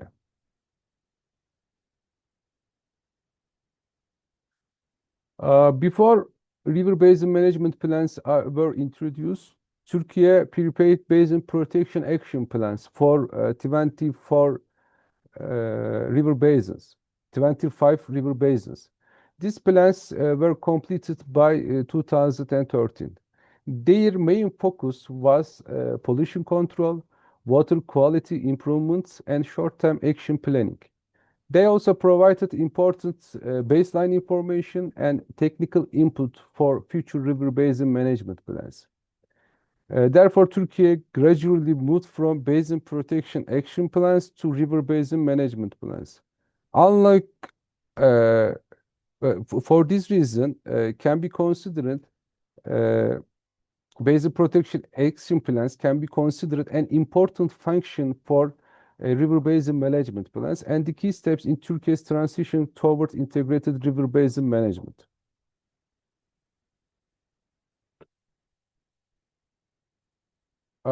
Since 2014, river basin management plans have been prepared for Turkey's 25 river basins. As shown on the map, river basin management planning studies now cover the entire country. Significant processes have been achieved over the last decade. To date, river basin management plans have been to date, river basin management plans have been completed in 20 river basin. As a result, river basin management planning has become one of the main tools for water management in Turkey. The process continues to plan updates, new planning cycles, and ongoing implementation activities across the country. Okay. We have now reached the conclusion of the presentation. Today, we discussed the growing pressures on water resources and need for more effective water management approaches. We saw that the water quality problems, water scarcity, ecosystem degradation, climate change, and increasing demand are creating significant challenges around the world.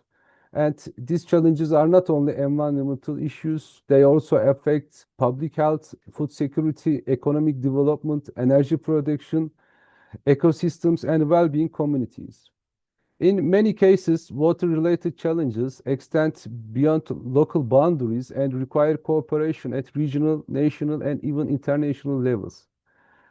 We also discussed why river basins are considered the most appropriate unit for water management. Because all water resources within a river basin are connected, planning at basin scale provides a more effective and integrated approach. This integrated approach allows water managers to consider environmental, social, and economic needs together. Another important point is the role of the Water Framework Directive. The directive introduced river basin-based planning, environmental objectives, monitoring programs, stakeholder participation, and risk-based management. As a result, river basin management plans have become one of the most important tools for sustainable water management. Perhaps the most important message of today's presentation is that modern water management is no longer based on reacting to problems after they occur. Instead, it focuses on identifying risks early and taking action before problems become crises. Okay.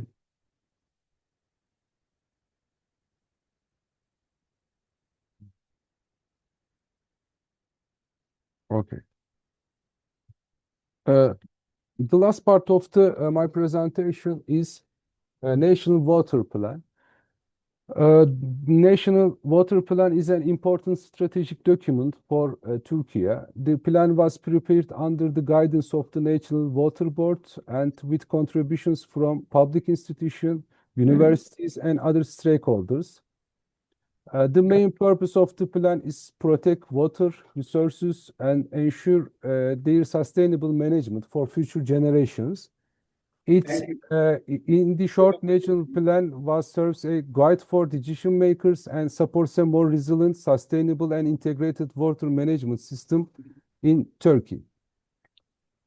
Thank you very much. This brings me this Thank you so much, this sir, for brings your me to end of my presentation. I hope the presentation was provided a useful overview of river management in Turkey. Thank you very much for your attention. And now I pass the floor to my colleagues, Güney, to your presentation. Thanks for your presentation. Can we take some few questions? Anyone like to raise any question? Yes, please, sir.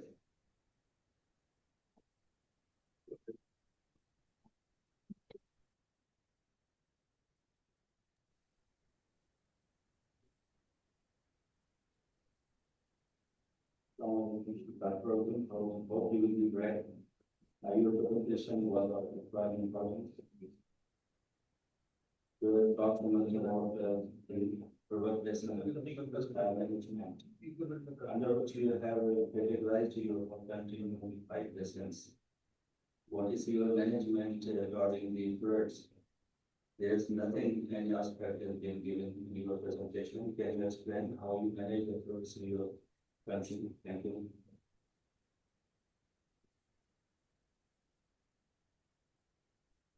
Sir, could you please unmute your mic? Sorry, I can't hear correctly. There was a problem, I think. Can you write on questions on board, if possible? Because voice is on not clearly.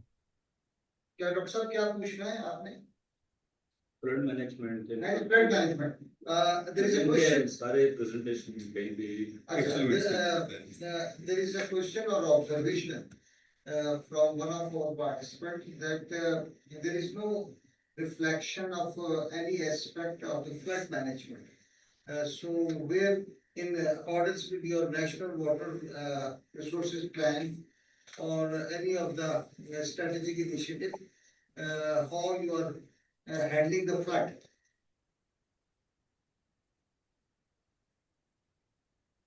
Sorry, I can't hear clearly.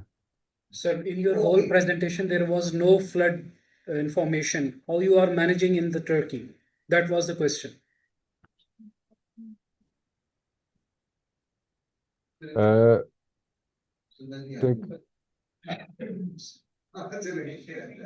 Anyhow, Maybe my colleague Uriya, that answers this question because I can't hear correctly. Thank you very much. Now, our second talk. I guess Horianum can answer this question, and she's asking for the floor. Yes, sir. You may please answer.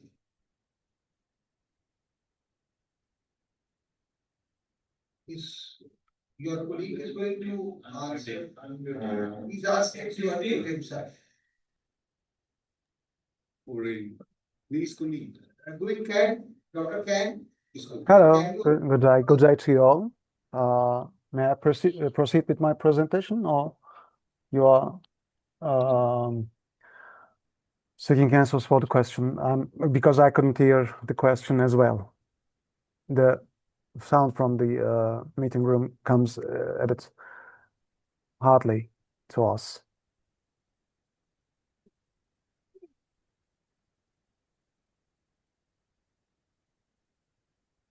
If it's appropriate, I can continue with my presentation.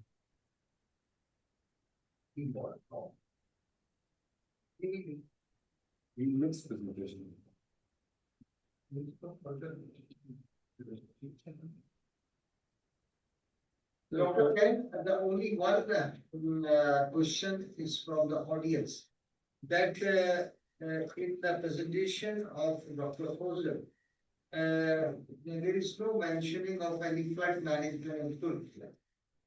No. So, would you like to comment anything about it?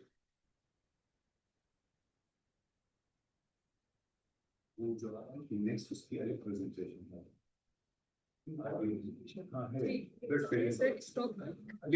Maybe we can get your questions as written, because the sounds doesn't come as so clearly. I guess Mr. Rozan experienced the same problem, and we can answer that from the chat board if it's possible, if it's okay for you.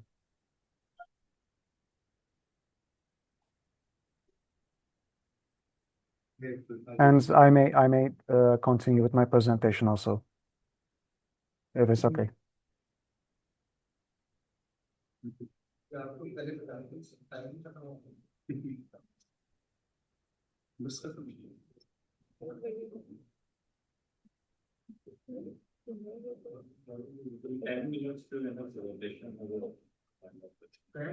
Yes, sir.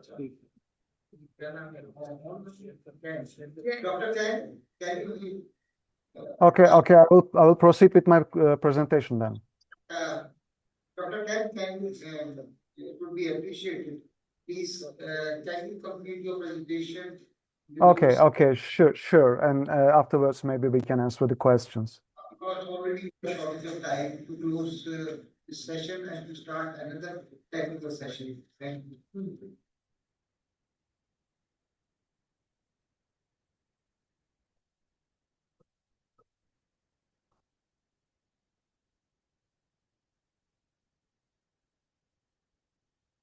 Good day to you all. My name is Güney Can, and to introduce myself, I'm working as a section manager for sectoral water allocation planning, and I will try to inform you about our studies in regards of sectoral water allocation plans that we prepare as Water Management Directorate General.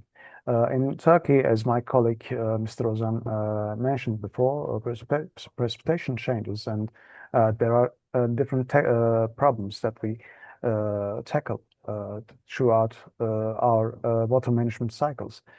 In a normal way, normally Turkey has a semi-arid climate characteristics, and we have to adopt the climate by improving forestation, reuse, and efficient use of waters, and increasing our reservoirs.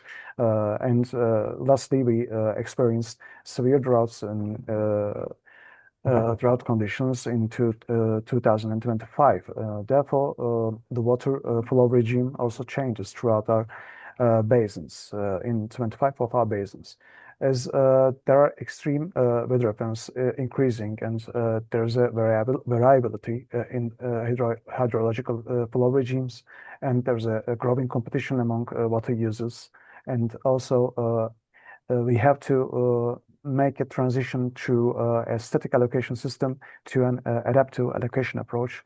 And to take into account the environmental flow requirements, we need to prepare sector water allocation plans, as is our transition towards a more adaptive and basin scale water allocation planning. And we also try to assess the need for a real-time monitoring and data-driven decision support systems, and we try to balance the challenges in economic productivity and also the ecological needs of water. Therefore, we prepare these sectoral water allocation plans. It's basically assessing the volume of water available and also taking into account the demands of water for every sector in a basin, and also the ecosystem maintenance. And our purpose to prepare these plans is to maximize the social justice and also give a satisfactory water to each demand point, but taking into account the basin needs for water, and also increasing net national income per capita, assessing the future drought conditions, and also the problems that we currently see of a changing climate, urbanization, and population growth. And it's important to prepare these plans, as it's an essential instrument to help the economic, social, cultural, and also environmental needs of a river basin. And we aim to provide a secure and equitable access to water for all users. And as we have 25 basins in Turkey, we currently completed sectoral water allocation plans for 13 basins, and for 8 basins we are already continuing our efforts to complete our planning processes. And for 4 basins, as one Ceyhan Asi and Fırat Dicle are sub basins, as we take this as a one basin, Fırat Dicle basin. We are planning to prepare these plans also.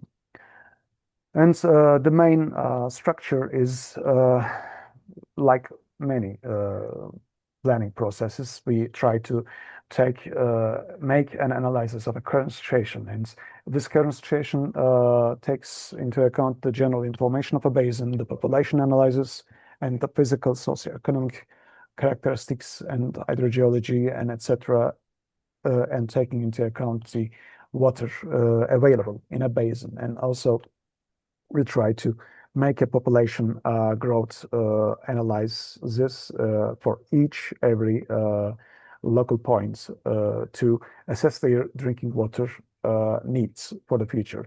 As we use them for a water, afterwards we prepare a water demand analysis, and we use this population analysis and also the growth potential that were mentioned in other plans and other future projections for every sector in a basin, river basin, and also we try to take into account the environmental flow requirement to break a sustainable use for basin planning. And afterwards, our main output is a sector water allocation plan, which was an output that we reach by a water allocation modeling and optimizing water conditions, and that includes an allocation scenarios and also an action plan that different institutions are mentioned and define their responsibilities for water users. And as I mentioned, water potential is important to define in a basin. We try to take into account the utilizable surface water and groundwater potential, and also the reuse of a treated wastewater. And also there are certain transfers, for some of our basins, certain transfers between basin scale. And this total gives us a water potential of a basin, but it, depending on climate change and year by year, it varies. As we try to make an assessment for each basin, a normal, a mild, moderate, severe, and extreme drought condition, as what could we do if our potential varies for every part of potential. We try to define how can we use water resources and make a sustainable use for these drought conditions. And as I mentioned, we try to take into account these drought conditions, and after the analysis of the current situation and water demand analysis, we make a optimization study, and afterwards we make an output as a SWAP, an action plan, by taking into account socioeconomic analysis too for every sector. For allocation scenarios, we mostly use water evaluation and planning system allocation model, but for some of our basins, we also use some other allocation models too. This is an example from a western coast, Büyük Basin. As you can see, we try to take into account every demand side and also the river basin and groundwater available in this basin. And after optimization of these sectors and prioritization of each sector, we try to assess how much money, how much water that we can allocate to this sector. And in regards of agriculture, for Turkey, agriculture has a big percentage for many of our basins, like 70 or 80% of water uses, water demands comes from agriculture sector. Therefore, we try to prepare an agriculture specified study for agriculture sector and try to assess their water demands for each irrigation area, and try to localize these studies and create an optimum crop pattern that farmers can use for different drought conditions, because under drought conditions, water demand rises as crop patterns, as crops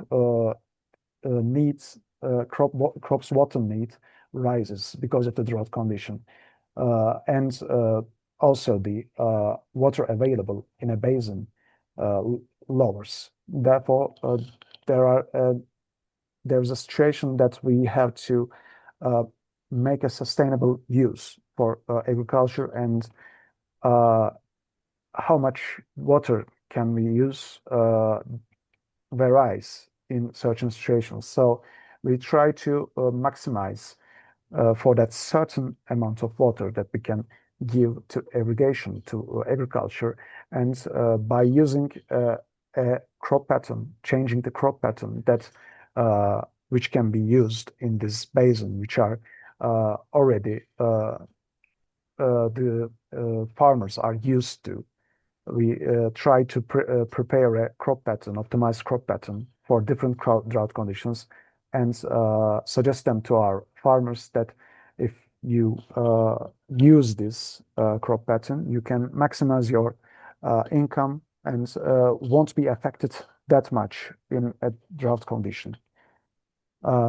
As we prepare these plans, we try to, as I mentioned, make a situation analysis and forecast and prepare the sector water allocation plan. We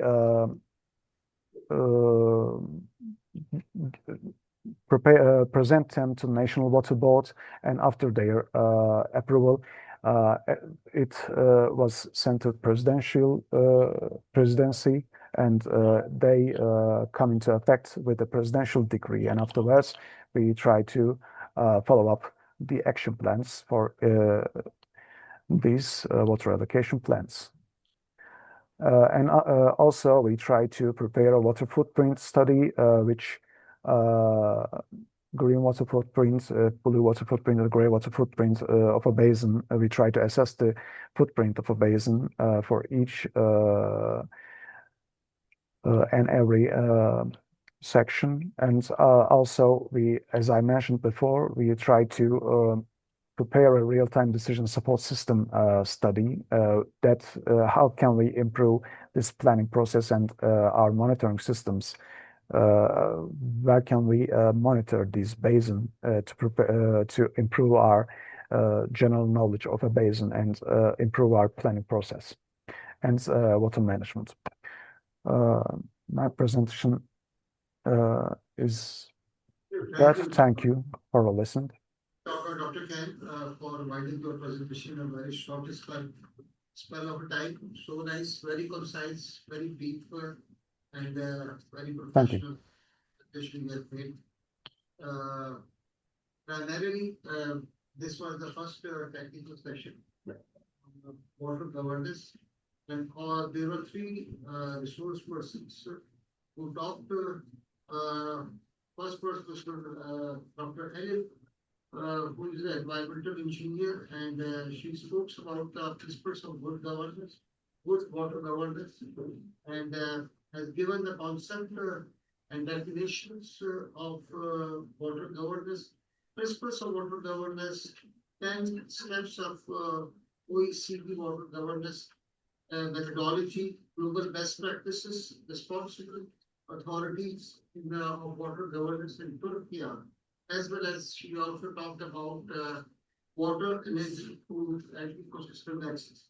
And then Dr. Ozan, who spoke about river basin management planning in Turkey, starting from the importance of the water management, river basin management, and water distribution framework in context with the WFD and integrated river basin planning process, which is comprises of the 7 steps. He also talked about the 25 river basin districts in Turkey, and what Turkey is looking forward to align its environmental aspirations in accordance with the EU requirement.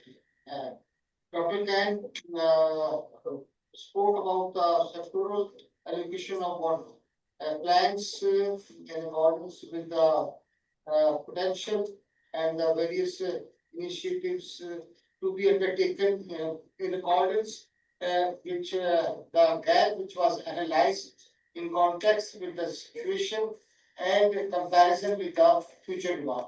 Thank you. Thanks to all for the great technical session. I have one question.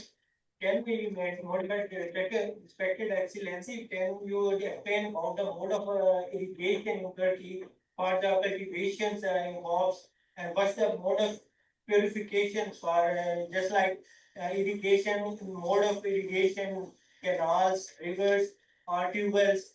How we can implement and what's the best implementations of irrigation there? The gentleman raised sorry, there's too much background noise. I guess the question is about the irrigation and river basin management planning, but I can't quite hear clearly, unfortunately. That's why Can you at least repeat basically? he means some kind of more you are in a better position to highlight the irrigation practices and the methods in Turkey.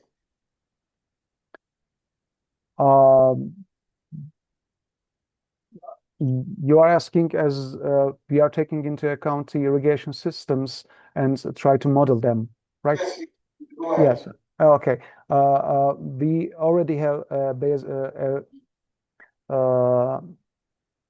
an understanding in irrigation systems, and we have the data set that we provide from the SI State Hydraulic Works and also the private owned irrigation farms. And we try to assess these irrigation systems as I've shown in the presentation. We try to group them for depending on the meteorological site and also the sub-basin and irrigation area. We try to group them because meteorological climate effects, weather effects, the drought conditions affects the crop pattern as the precipitation lowers, the crop needs much more water. Therefore, we need to take into account the polygons of each and every meteorological monitoring point. And also we have to take into account the irrigation area and also the irrigation system that was bind to the reservoir. And to make a general assessments, we group them and we try to assess what kind of crop they are cultivating in this certain point of the basin.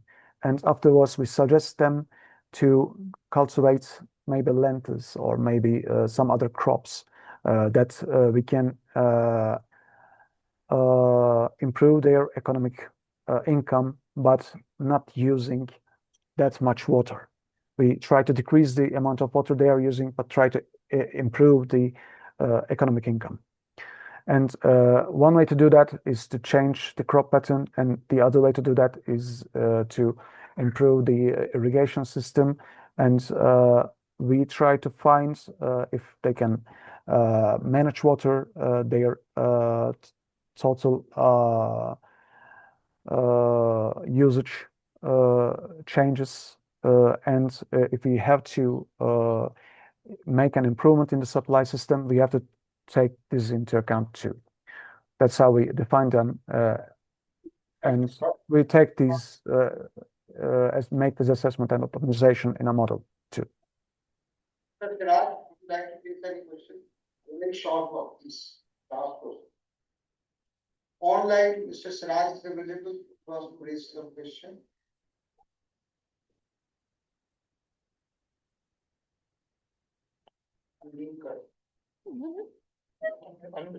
This is the question. Do you want me to read this question? Okay, so sir, I think the questions we need to, okay, Mr. Siraj, please post your question, type your question. We will reply. Yes, we'll read the question for you. Whatever the questions are available online, we are going to make sure that all the questions will be responded accordingly. Again, Dr. Khan, thanks for your time and patience and giving a very highly professional presentations on the water relations. Thank you, sir. Thank you. Thank you. Okay, thank you very much. Thank you to both of you. Please appreciate our speakers who have given the time. Can we close the session? If the session is closed, after 3 talks, already I have given the summary of each of the talk and looking forward for the second time. Thank you very much. Please, on behalf of Comstech, SUN and GDWM, I would like to thank our chair and co-chair. Sir, thank you very much for chairing and co-chairing. Dr. Rashid, are you coming tomorrow? Will you be able to come tomorrow? We have certificate for you as a token of appreciation. Okay, right. So, and to the speakers of the first session, thank you very much for your very nice and comprehensive presentation. And we will now move on to the session number 2, technical session number 2. Yes, sir. Oh, sir, I'll introduce. Ji, sir. So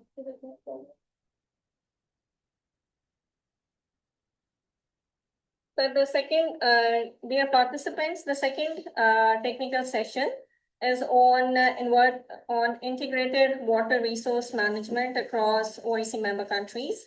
And this will be chaired by Dr. Amjad Nabi. Dr. Amjad Nabi is here with us. He has an extensive experience of working as a water resource expert and also as well as project management consultant for various international and national organizations in Pakistan and abroad. I would request Dr. Amjad to please come to chair the second session. And other than this, we have one co-chair who is here with us as presenter online as well as the co-chair, Miss Elif. She is from the Turkish Water Institute, SUN, and I would now request Dr. Miss Elif to please share her screen and the presentation so that we can begin her talk. Okay, thank you. And the title of her talk is Climate Change Adaptation and Management, Hydrometeorological Management of Hydrometeorological Disasters, Flood and Drought. And she will be covering practices for integrated water resource management. And the session will include question and answers. I would request Ms. Elif to please, I understand that some of our speakers earlier have taken more time. So, but I think she'll understand that we need to abide with the time. So please begin your presentation, madam. Thank you very much. Please welcome Ms. Elif.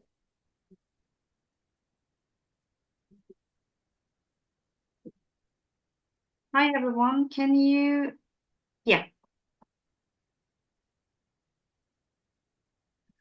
Good afternoon, everyone. My name is Elif, and I'm working at DG of Water Management and the Department of Flood Management Working Group as head of Flood Risk Management Working Group. Before starting my presentation, yeah, do you have any questions? On the slideshow, can you please put your on the slideshow? Okay. Presenter's review.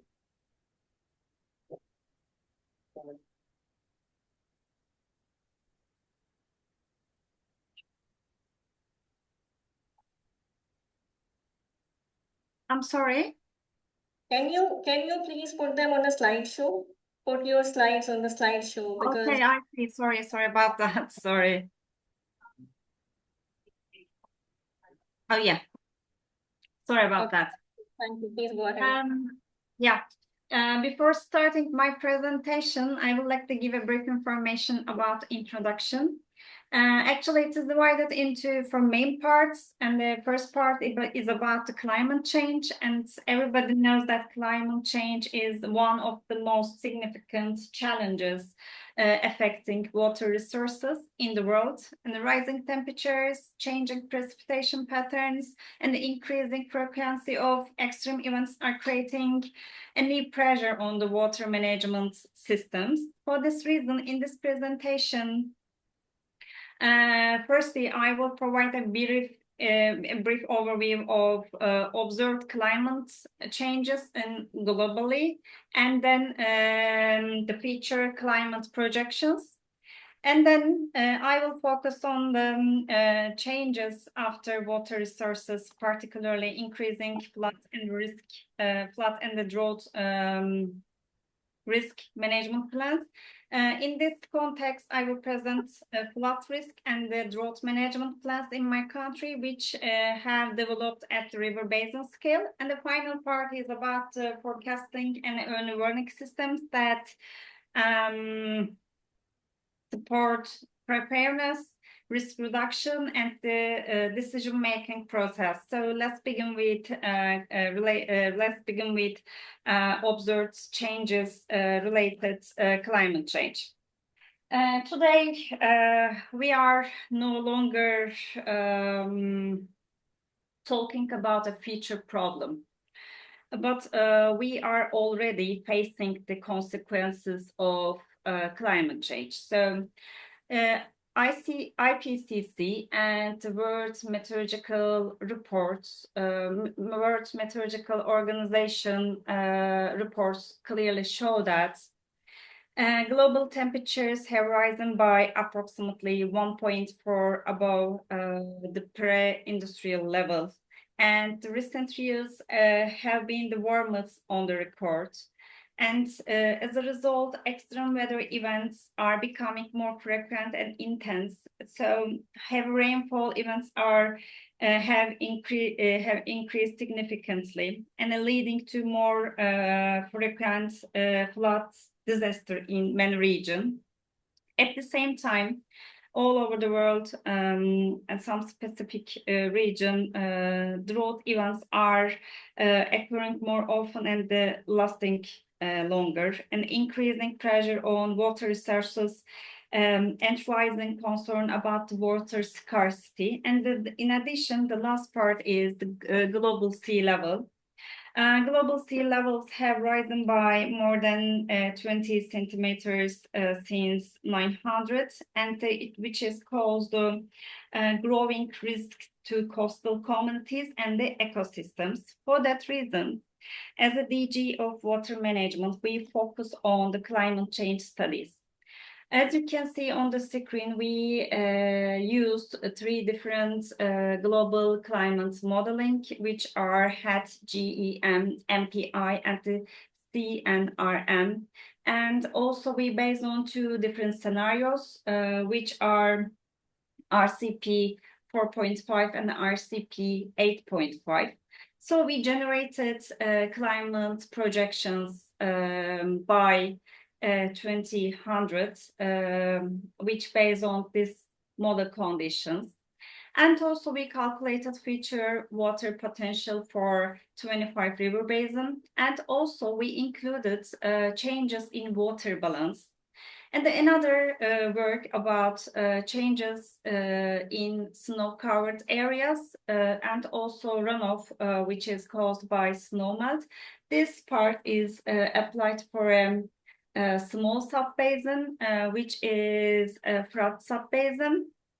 And also all results and outcomes have been shared with all institutions. So if you ask what are the details and the result of these studies, there are 6 different parameters, and these parameters may differ from region to region. The first parameter is average temperature, and average temperature will increase up to 6 degrees Celsius. Another parameter is annual total precipitation will decrease 10%, and the consecutive dry days will increase in 15 days. Another parameter is about the number of summer days. Number of summer days will increases by about 45 days. For example, in Turkey, the southeast part of Turkey, the hottest, the warmest area, hottest region in my country.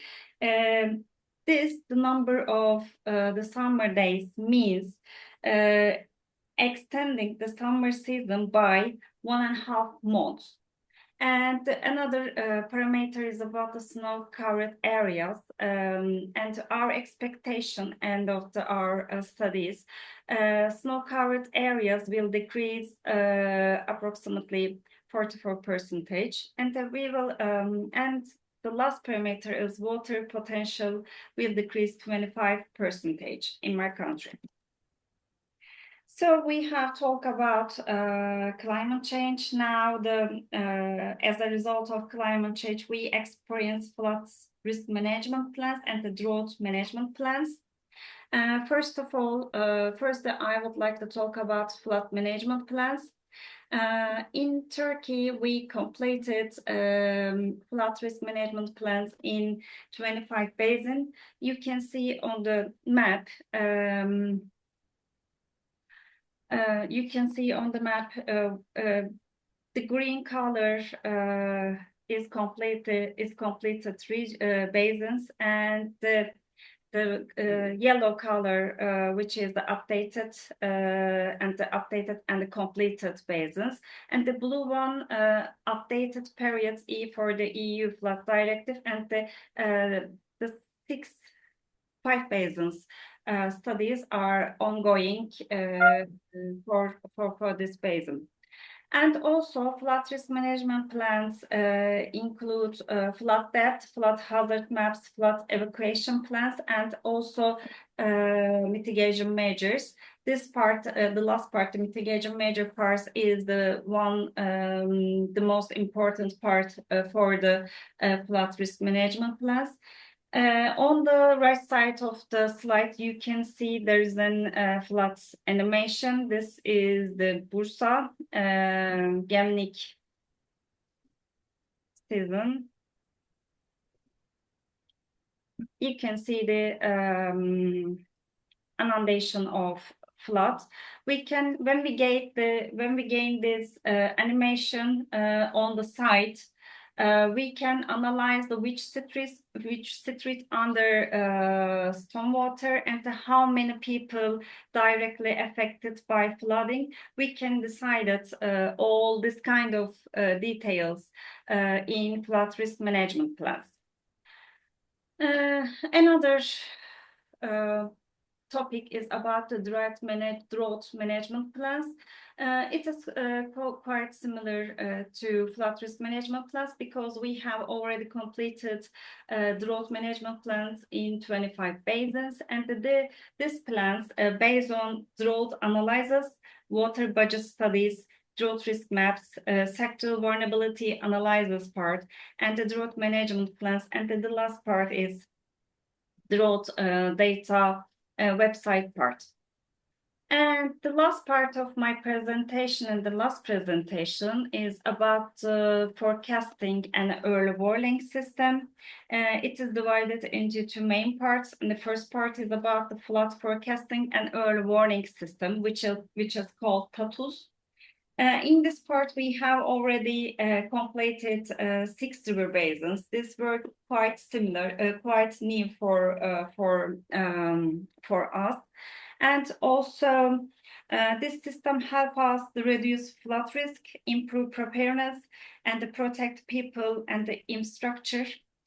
For that reason, so far we identified 1,024 forecasting points with high flood risk. And our main purpose for establish this website, we generated as a national level by 2030. And the last part is drought forecasting and early warning systems. This project is planning to be completed by 2027, and its main purpose is to monitor drought risk across the country and to give warnings before drought conditions become severe. Thank you very much for listening. This is the end of my presentation. If you have any questions, I will be very glad to answer.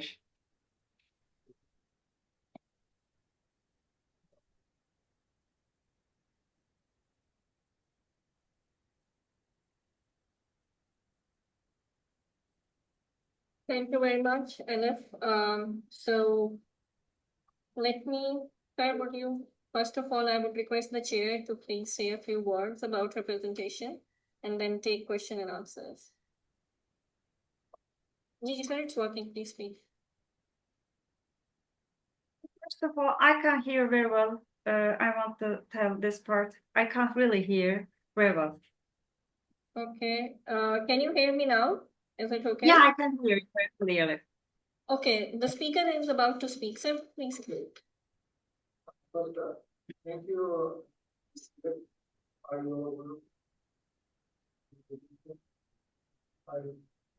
discussion about Mr. flood management and the road management.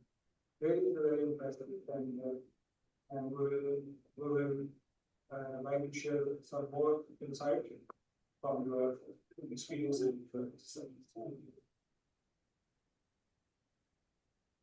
Okay, so are there any questions for Ms. Elif? Just one quick question. Is my voice clear? Can you please come here? Yes, I think you. I speak so loud that the projection won't listen to me. So I have this one question. You established one scenario where this by end of 2100, you said that the average temperature will be around 6 degrees Celsius above the pre-industrial level, right?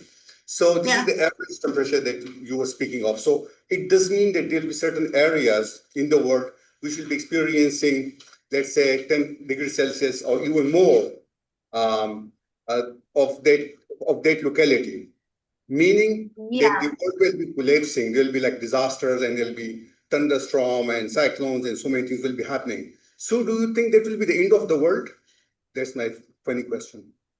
No, this studies have been worked just for my country, and as I told in my presentation in earlier, this for example, average temperature may differ from region to region, and so we estimated the average temperature will increase in up to 6 degrees Celsius. So it may be differ from region to region. For example, in Turkey, the northern part and then the eastern part of Turkey is the bitterly cold, so that will be changeable. But when we compare with the southern part of Turkey, that will be very hotter and the very how can I say that? It will be very the maximum we have been waiting 6 degrees Celsius. Okay, thank you so much. Thank you. Another question? Any other question, please? Okay. But I saw a question on the checkboard so it's about in Turkey, how you guys manage with rainwater. I would like to answer this question. Flood risk management plans for DG of water management, we only focus on river floods. So we didn't include water drainage system. For that reason, we can't add, unfortunately, rainwater part in our calculation. Okay, thank you. There are two more questions. One is from Dr. Abdul Sattar. He's asking how to restore groundwater irrigation channels as they become dry in Pakistan. That's one question. That's very good question. If you send me email, I will share all details. Okay. And the second question is, do you charge any water tax or irrigation fee from farmers? And how does it contribute to sustainable water management in Turkey? This is also a very good question. So for this question also, if you share with me emails, I will share all details with them. Okay. Thank you very much, Ms. Elif. And we do have Ms. Elif joining us as a co-chair. So I'm going to unmute her so that she can also give some feedback on the presentation and also would like to say a few words. Ms. Elif, do you have anything to contribute as a co-chair? Please go ahead. I thank my colleagues from DG of Water Management. They really good touched upon on flood management, drought management, and also Turkey's perspective on the risk management part, and also integrated water resources management in the previous one. So yeah, I'm here and following, but couldn't participate because of the restrictions. So please continue with the program. Thank you. Thank you very much. I would like to thank you and also Ms. Elif for the wonderful presentation. There is one request that we have received that some of the participants, they are requesting for the presentations given by the presenters. So if it's possible, kindly share your presentations through email so that anyone who requires these presentations, we can share with them if it's okay for you. All the speakers of the first and the second technical session. So I would now request our chair, Dr. Amjad Nabi, to please welcome and introduce our next speaker from Bangladesh. Sir, over to you.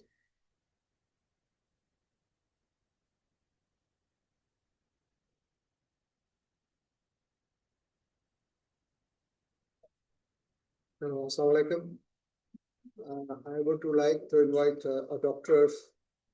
Maula Muhammad Hussain for his presentation and discussion regarding the Integrated Water Resources Management Plan of Bangladesh in the context of the global context. Please join Dr. Yes. Thank you very much. So yes, we have Dr. MD Aulad Hussain. Sir, kindly share your slides. Okay. It is visible. Yes, we can see your slides. Kindly, sir, go ahead. Assalamu alaikum. In fact, I learned a lot from this session. I was looking in different presentations so far, not continuously, but sometimes in between. Anyway, I welcome you all in my presentation. And is it clear, my sound voice to you? Are you hearing? Hello? Yes, it is working properly. It is No working, problem. okay. So I am working in Institute of Water Modeling in Bangladesh, a specialized water modeling center established by the government as an independent trust under the Ministry of Water Resources. So what I will present here, that what is Bangladesh situation in water context and how we are prepared and what we are doing connecting to IWRM. So water resource context of Bangladesh, if I go, this is the Bangladesh map on the right, and in left there are some features. The area is 1,47,000 kilometers square. Population is plus minus 180 million. And floodplains are about 80% of this country's floodplain. The rivers are more than 1,100 rivers, which sum up to more than 24,000 kilometers to 6,400 kilometers square over there. And it is about 5% it is covering the area of Bangladesh, the river only. The major rivers are, there are 405 major rivers, transboundary 57.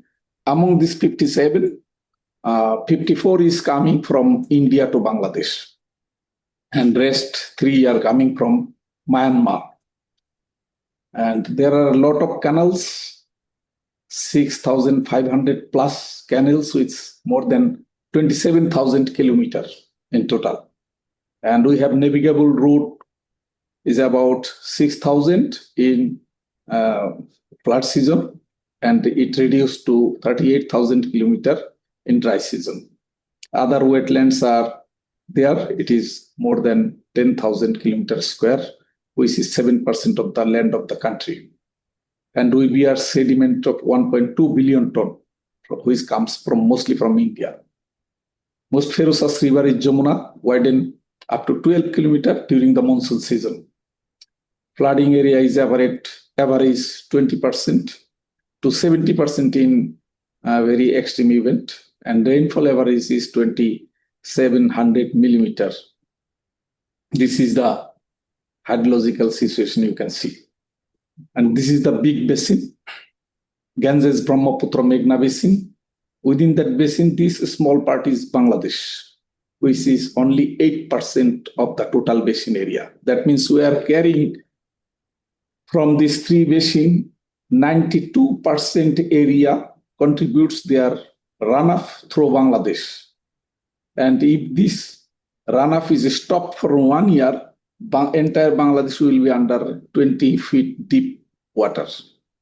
So you can imagine how much water is going or passing through Bangladesh, all going to Bay of Bengal. The country flow is 105 billion meter cube, and cross-border inflow is 1105 billion meter cube. That is only 9% flow is generated within Bangladesh. And we have major water-related hazards. This is a hazard-prone country. That is why our economic condition is low, because when we develop up to some level, then a disaster comes and pushes us down. The flood is major repeating hazard. Then drought is also in seasonal changes. Even in monsoon, there are some drought-prone area. And erosion is another cause of migration.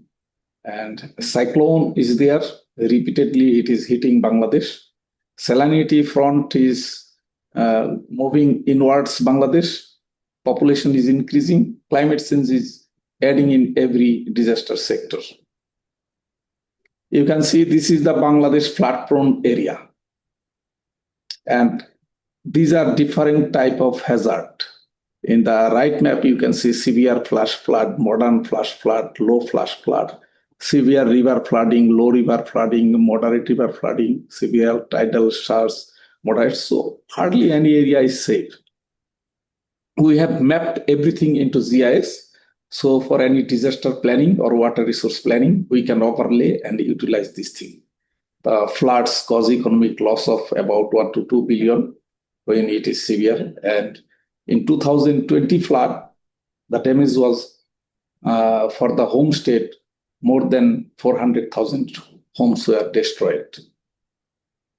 And 1.5 million people were affected. And climate change is expected to escalate this flood-prone area by 2025 will be more. Then drought, you see this drought map. So we have this mapped area for entire Bangladesh, where drought situation is what.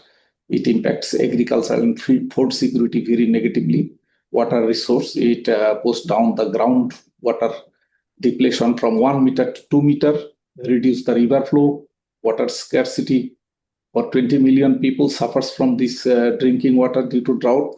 In environment, soil degradation, loss of biodiversity, loss of wetlands. These are common problem in Bangladesh.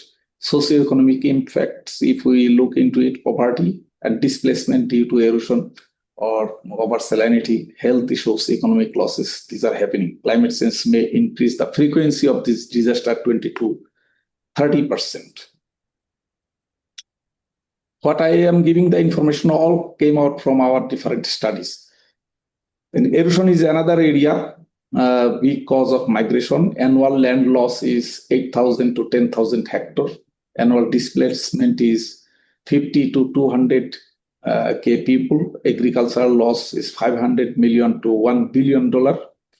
And infrastructure damage is $100 million plus. Loss of homes and assets are there. Climate change and future projection of 20 to 30% increase by 2050. That is our prediction.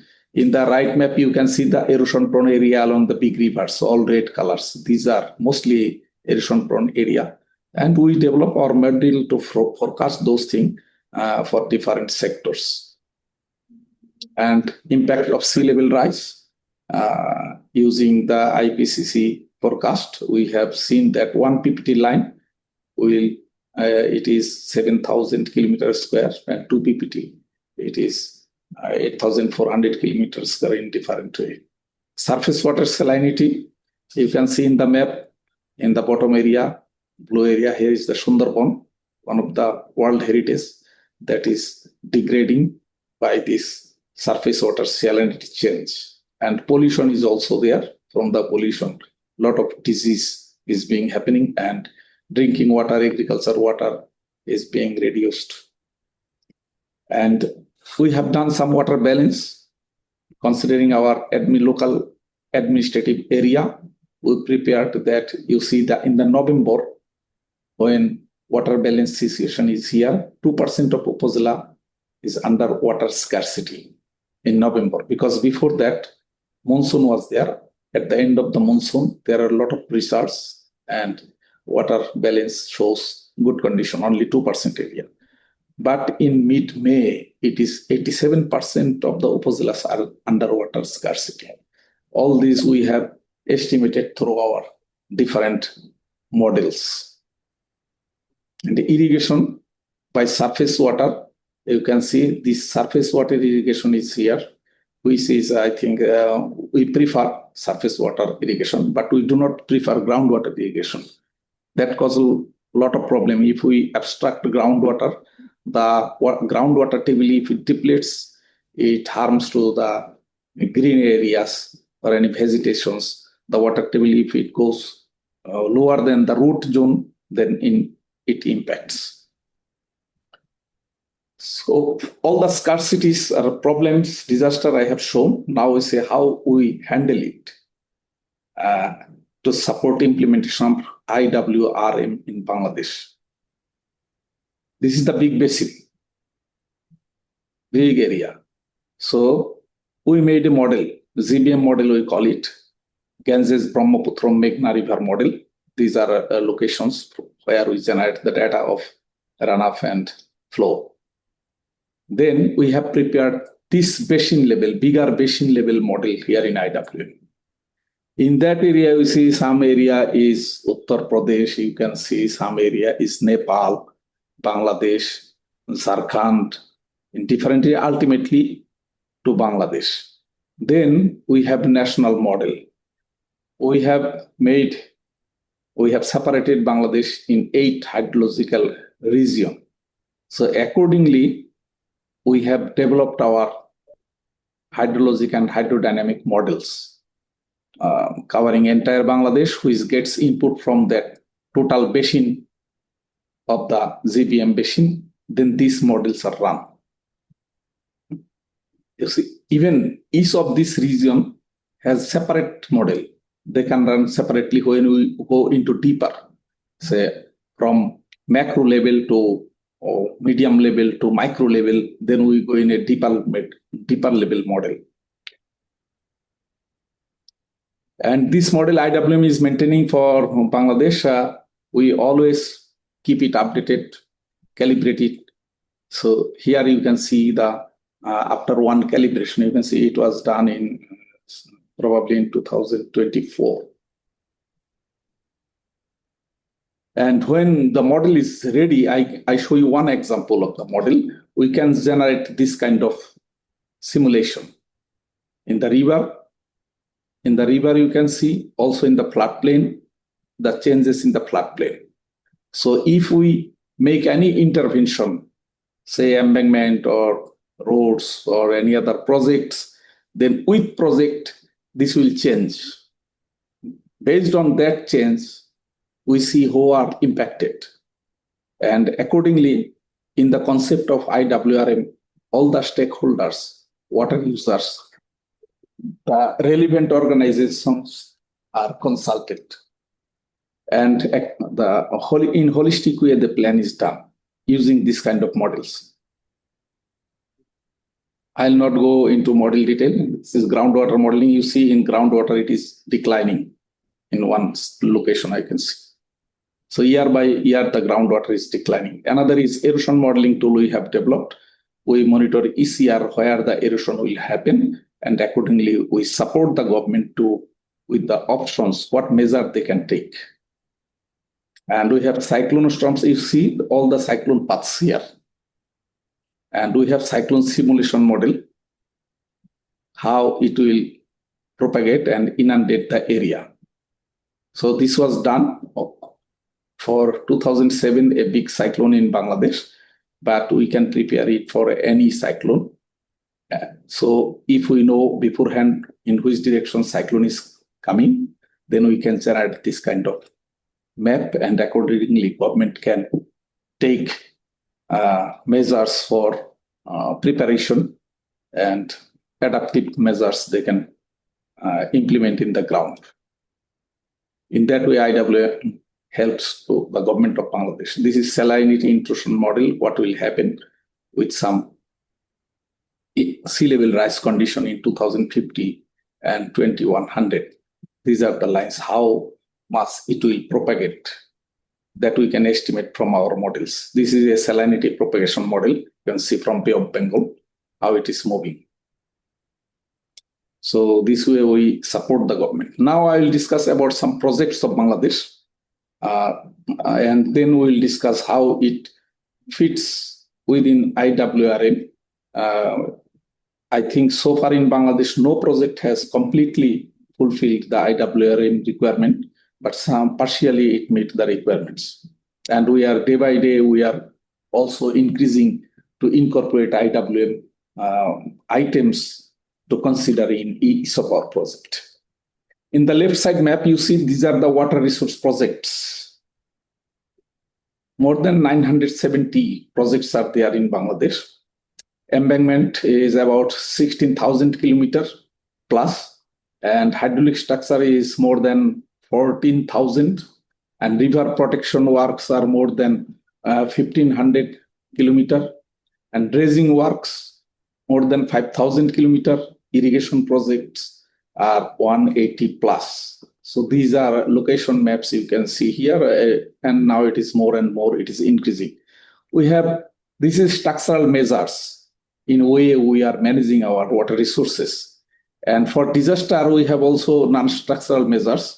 In previous presentation, I have seen about the flood forecasting. We have a very good and strong flood forecasting and early warning system here. And that model has been developed by IWM and hosted in government organization. They publish the bulletin and warning to the relevant organization to the ground level. And this model is developed by us. With inundation, they can send it directly to the end users. Now I discuss another exclusive project, is Tista Barrage project. This is India, Nepal, Bhutan, Burma, and Bangladesh. Somewhere in northern corner, there is a river. In this map, you see, here we have a barrage, Tista irrigation barrage at Dalia. And this is Indian-Bangladesh border, very close to the border. And the big area is irrigated from the diverted water of the Tista river. That was the purpose. One of the major gravity irrigation projects diverting water from Tista river by a barrage. The project has been planned and designed and implemented by the local engineers, planners, consultants, and contractors, which is a unique example of self-reliance in Bangladesh. Without any external or foreign help, we have done this one. And the nation is proud of this excellent achievement because it has very good impact on agriculture, fisheries, environment, and different other sectors. You see, this is the Tista in detail. Gross area is 150,000 plus. Irrigable area is 100,000, you can say. And barrage is 615 meters with 44 pens. And main canals are 33 kilometers. Major secondary canals are 75 kilometers. Secondary canals is more than 200 kilometers. Tertiary canals are 325 kilometers. We have several viaducts here. Viaducts are that where channels cross, like road cross. One channel goes over another channel. That type of construction is there. So this is one of good project for Bangladesh. The benefit was 88,000 hectares of agricultural land was irrigated and benefiting around 1 million farmers, and saves approximately 60 crore annually in diesel consumption only. So reduce the diesel, improves crop productivity, enhance soil fertility, reduce groundwater abstraction because this is use of surface water. Women landless are involved in canal and embankment maintenance. Watershed, canals, trees along the embankment improves the environment and climate. Now the cross-border issue comes. When we are enjoying the success of these barrages, here is Bangladesh. This is India-Bangladesh border. You see India and Bangladesh. Our Tista barrage here. They made another barrage at the upstream, which is name is Gozoldoba barrage. You can see there. And they start diverting water. So what is happening in downstream? We are getting less water in dry season, and they open the gate during flood season. In the flood season, you see that before that Gozoldoba Indian barrage, it was here. Now, during flood season, the water level is coming here. Discharge is coming here, you see. So huge flow is coming during flood season, and opposite in dry season. You see the Tista, when Tista started operation, before that the flow was here, and during dry season now flow is going down and down and down. So all our investment is now at stake in Tista barrage, because here you can see in this case, this is Tista barrage in Bangladesh, and now they have made Gozal. These barrages are India. Here, somewhere here is Bangladesh. They are increasing this number, one after another. They are making and diverting the water, and it is creating desert here. Reduced water availability at Tista barrage and irrigation shortage in Rangpur region, increased dependence on groundwater, reduced navigability. So now navigation is in ocean, in trouble, fisheries are declined, and wetland is degrading. All these are happening from this successful project to a failure project now. Problem is not engineering design, but it is a country-wise or basin-wise, it is a political problem. Because IWRM should consider the basin, not the country boundary. So here we do not have good negotiation there. That is why this a very working project is suffering a lot. Then what Bangladesh government did, we will have to survive because there are a lot of peoples there. So we have taken another initiative with a restoration project, big Tista restoration project. The riverine regime control, there are 6 options, 6 objectives. Flood control and disaster reduction through construction of and repair of embankment, restoration of water system by river dredging. We want to dredge the river and make the river as a reservoir. During the flood season, we will store the water within the river by making dams at some level, and land reclamation, what is flooded during the flood area. Both banks are spilled, so we will make very strong embankment. This is our plan, and dredge the river, making it narrow and very deep. Now it is 5 meters, we want to make it to 10 meters. Increase water availability in river by storing water for dry season irrigation through hydraulic structure. So it is a mega project. So when we will do that, it will have many benefits. These are here, you can see. Dry season water scarcity, monsoon flooding due to Gozoldoba, this will be addressed.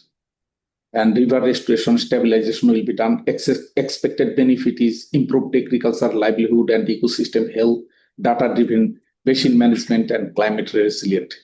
This will do through dredging of 100 kilometers of riverbed to a depth of 10 meters, narrowing the drained channel to 5 kilometers, 5 kilometers to 1 kilometer. Now the river width is 5 kilometers. We will reduce to 1 kilometer and to reclaim 170 kilometers square for agriculture and urban land purpose. You see the IWRM to consider the basin planning, and it cross-border policy is playing very important role. That is the message here.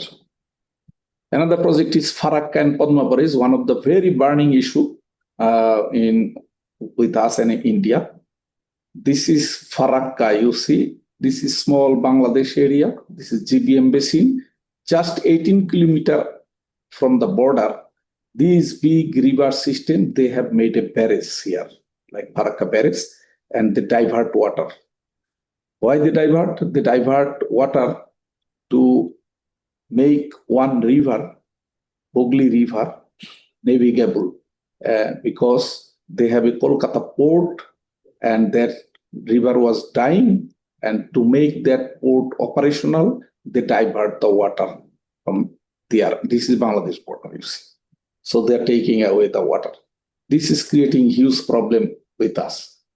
But India does it through this feeder canal. They are giving about 2,000 kilometers of Ganga in upstream of that Farakka barrage, 29 nongs of withdrawal, 290,000 cubic by India before the flow reached to Farakka. They are withdrawing. Only about 70,000 cubic at Farakka is now available. It is a dry season freshwater artery for Bangladesh, this Ganges flow, for irrigation, for navigation, for fisheries, for groundwater recharge, for salinity control, and ecological health, the southwest, including Sundarban. These are the things. This is lifeline of Bangladesh for 1/3 area of Bangladesh. Now you see, hydrologically, you can understand, this is the time, this is the time when the Farakka barrage was, it has some problem.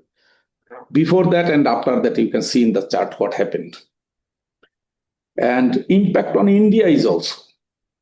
There, one local minister, Nitish Kumar, he made a strong appeal to the government to destroy the Farakka barrage.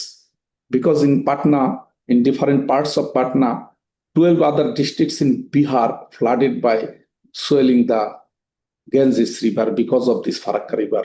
Also, hillshark fish that migrated through this river now is moving towards Bangladesh. That is a bit positive for Bangladesh. But annual silt dredging in Kolkata port, it is increased. But their objective was to keep this navigability here. It will flush the silt. It is not. So their objective are not being met by that one. So it is impacting both Bangladesh and other side. And here you see we have many effects there. Ganges water treaty, then we depend on how we can bring flow from India to Bangladesh through this Ganges river.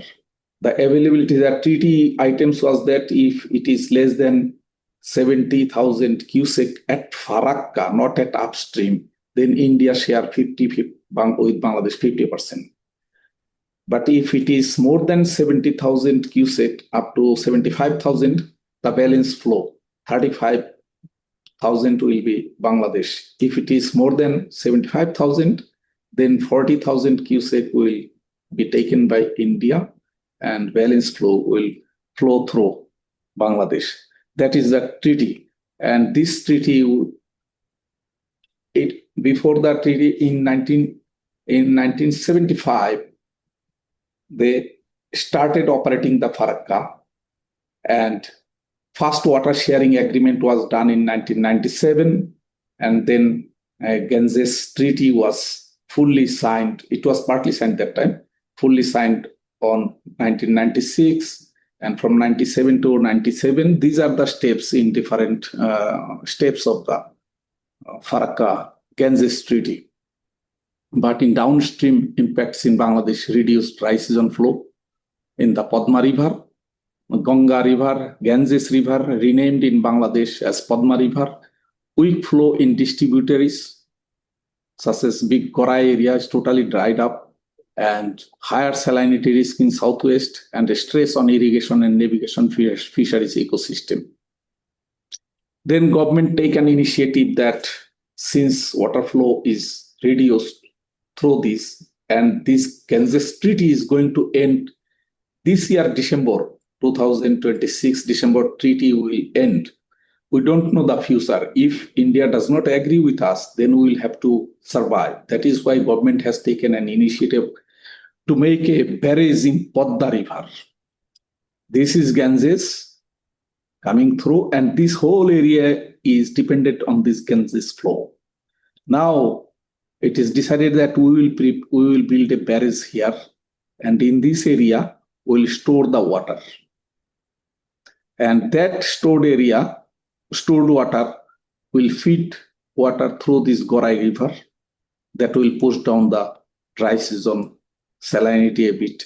And also our largest irrigation project here in GK project, first project during Pakistan period, it was built. That project could be irrigated from here, and also this entire project will be irrigated. So this we say Padma Barrage project just a few days before, I think 2 weeks before this Barrage project has been approved in our ECNEC at national level. It will restore the... Sorry, yes? The rhyme is running out. Could you speed up? It is really interesting, but it's... Okay, give me 5 minutes more. Yeah, okay. Okay. Thank you. Okay. So we'll have a lot of benefits. We project that from these barrages, we will reduce the dependence on their flow restriction or diversion. From this knowledge and from this experience with cross-boundary, IWM proposed several barrages in Bangladesh to be run at our own. Now, for better step towards IWRM, we have Water Act in 2013.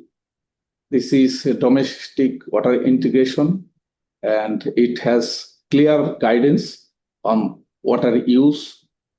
This is the Bangladesh Water Act, and we have National Water Resource Council, National Water Resource Executive Committee. We have Water Resource Planning Organization work at the action level and implement Water Act.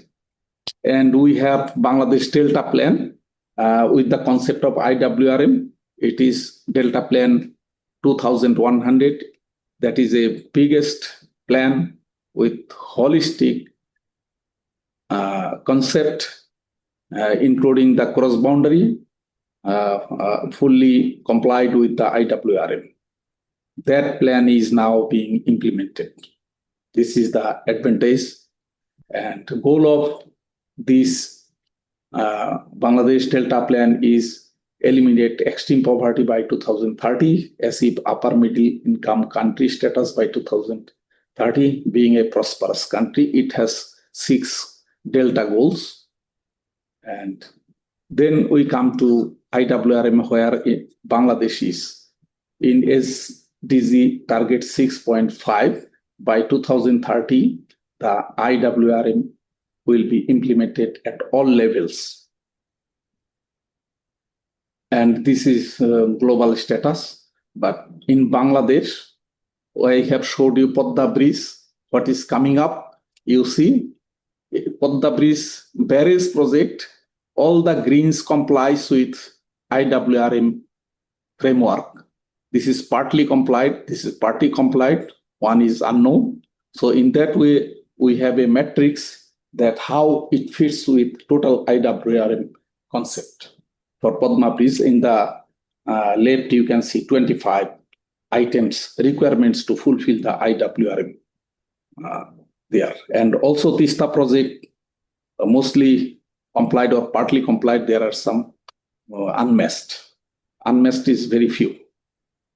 And comparison, if we see in Bangladesh, India, Pakistan, for this indicator of IWRM, we compared that in many areas we are in a very bad situation. In many areas, Pakistan is in bad situation, also India there.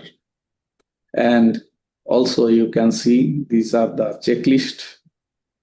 We can compare in global benchmarking of SDG 6.5.1, Bangladesh scored 64.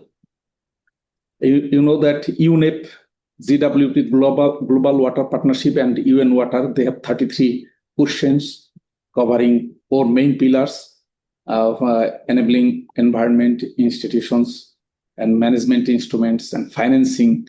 And they, out of these 33 questions are filled up by the government and submitted to them, and they score them out of 100, 0 to 100. Bangladesh scored the highest in this area, 64 out of 100, where global average is 57. So we are a bit ahead. And if we see what is the situation of IWRM in Bangladesh implementation, we are in medium high in IWRM implementation in percentage, and also for national water loss reflecting IWRM in percentage, this is high, we achieved. This is good achievement. And then transboundary data and information sharing, this is medium low. These are the in global context where in IWRM application Bangladesh status I displayed you. Then we identified the gaps in our water acts. According to our water acts, our transboundary is primarily domestic focus. We should be in gaps with UN Convention mandatorily joint data sharing. We could not do it. And no harm policy is there, implicit population control, legally binding, no significant harm, but implicit pollution control in Bangladesh. Impact assessment is generally a requirement. It is in Water Act 2013, but transboundary EIA for basin level project where we are lacking. And dispute resolution, national judicial system is mentioned in Water Act. In fact, it should go to International Water Authority. UN Water Convention 2025, they opt for this, closing this gap by transboundary legal gaps that should be closed. Water diplomacy, for 30 years, Ganges Water Sharing Treaty expires on December 2026. Negotiation focus should be integrating dry season climate variability into sharing formulas, and this the emphasis, that means deadlocks, exploring current circumstances and regional technical restoration projects should be taken, and regional links strengthening BWP means Bangladesh Water Partnership and South Asia Water Initiative Partnership for basin-wide data transparency. Thank you. Probably I have not taken that much more time. Thank you, Dr. for your very comprehensive introductions about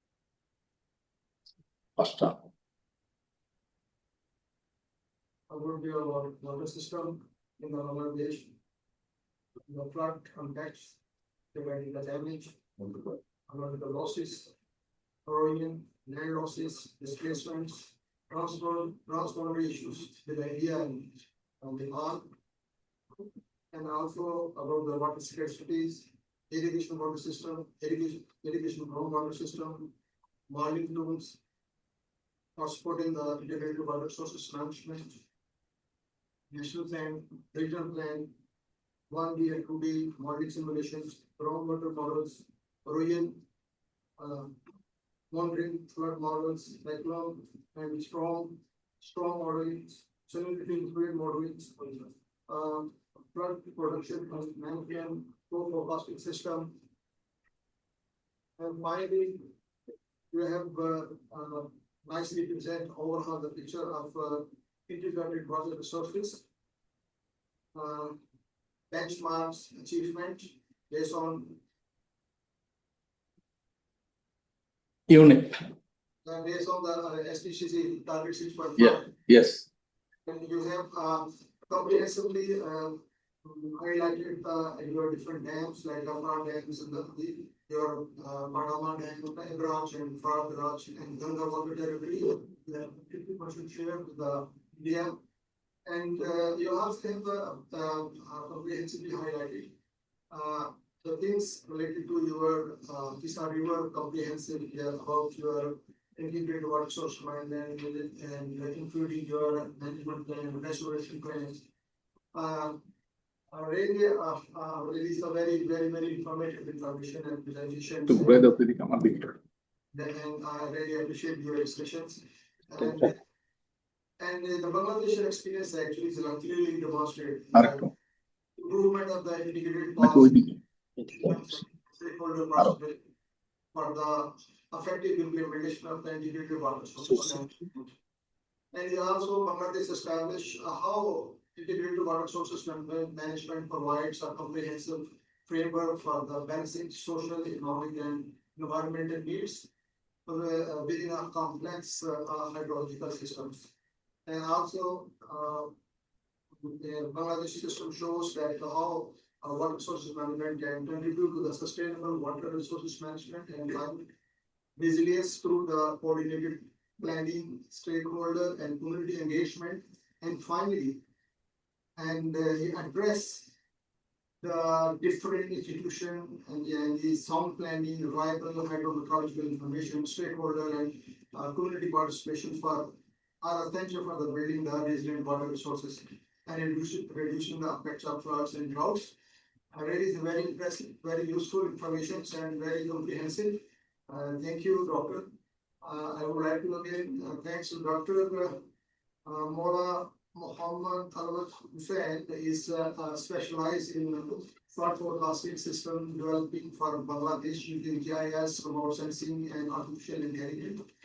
Currently, he is leading a development of flood forecasting and early warning system and all decision support systems integrated with the warning dimension system. He has over 39 years of experience in water resources planning, hydraulic structure designing, hydraulic analysis, water system modeling, disaster management, digital land management, flood forecasting solutions, and finally the climate change impact assessments. And he has contributed in various national and international projects in Bangladesh, and he will be located in many significant and very contributed projects in this study. Thank you, Doctor. Please, is there any question? Sir, there is a question in the chat box that how to restore the Quranic. Okay. Yeah, okay. So I think there is no more question. So thank you, sir, to chair. Thank you. And thanks to Thank you, everybody. Resource persons. Miss Elif, thank you so much to co-chair this session. Thank you. I would like to remind you that tomorrow there will be a session on transboundary water management, which Dr. Molla also explained the idea of the transboundary water management.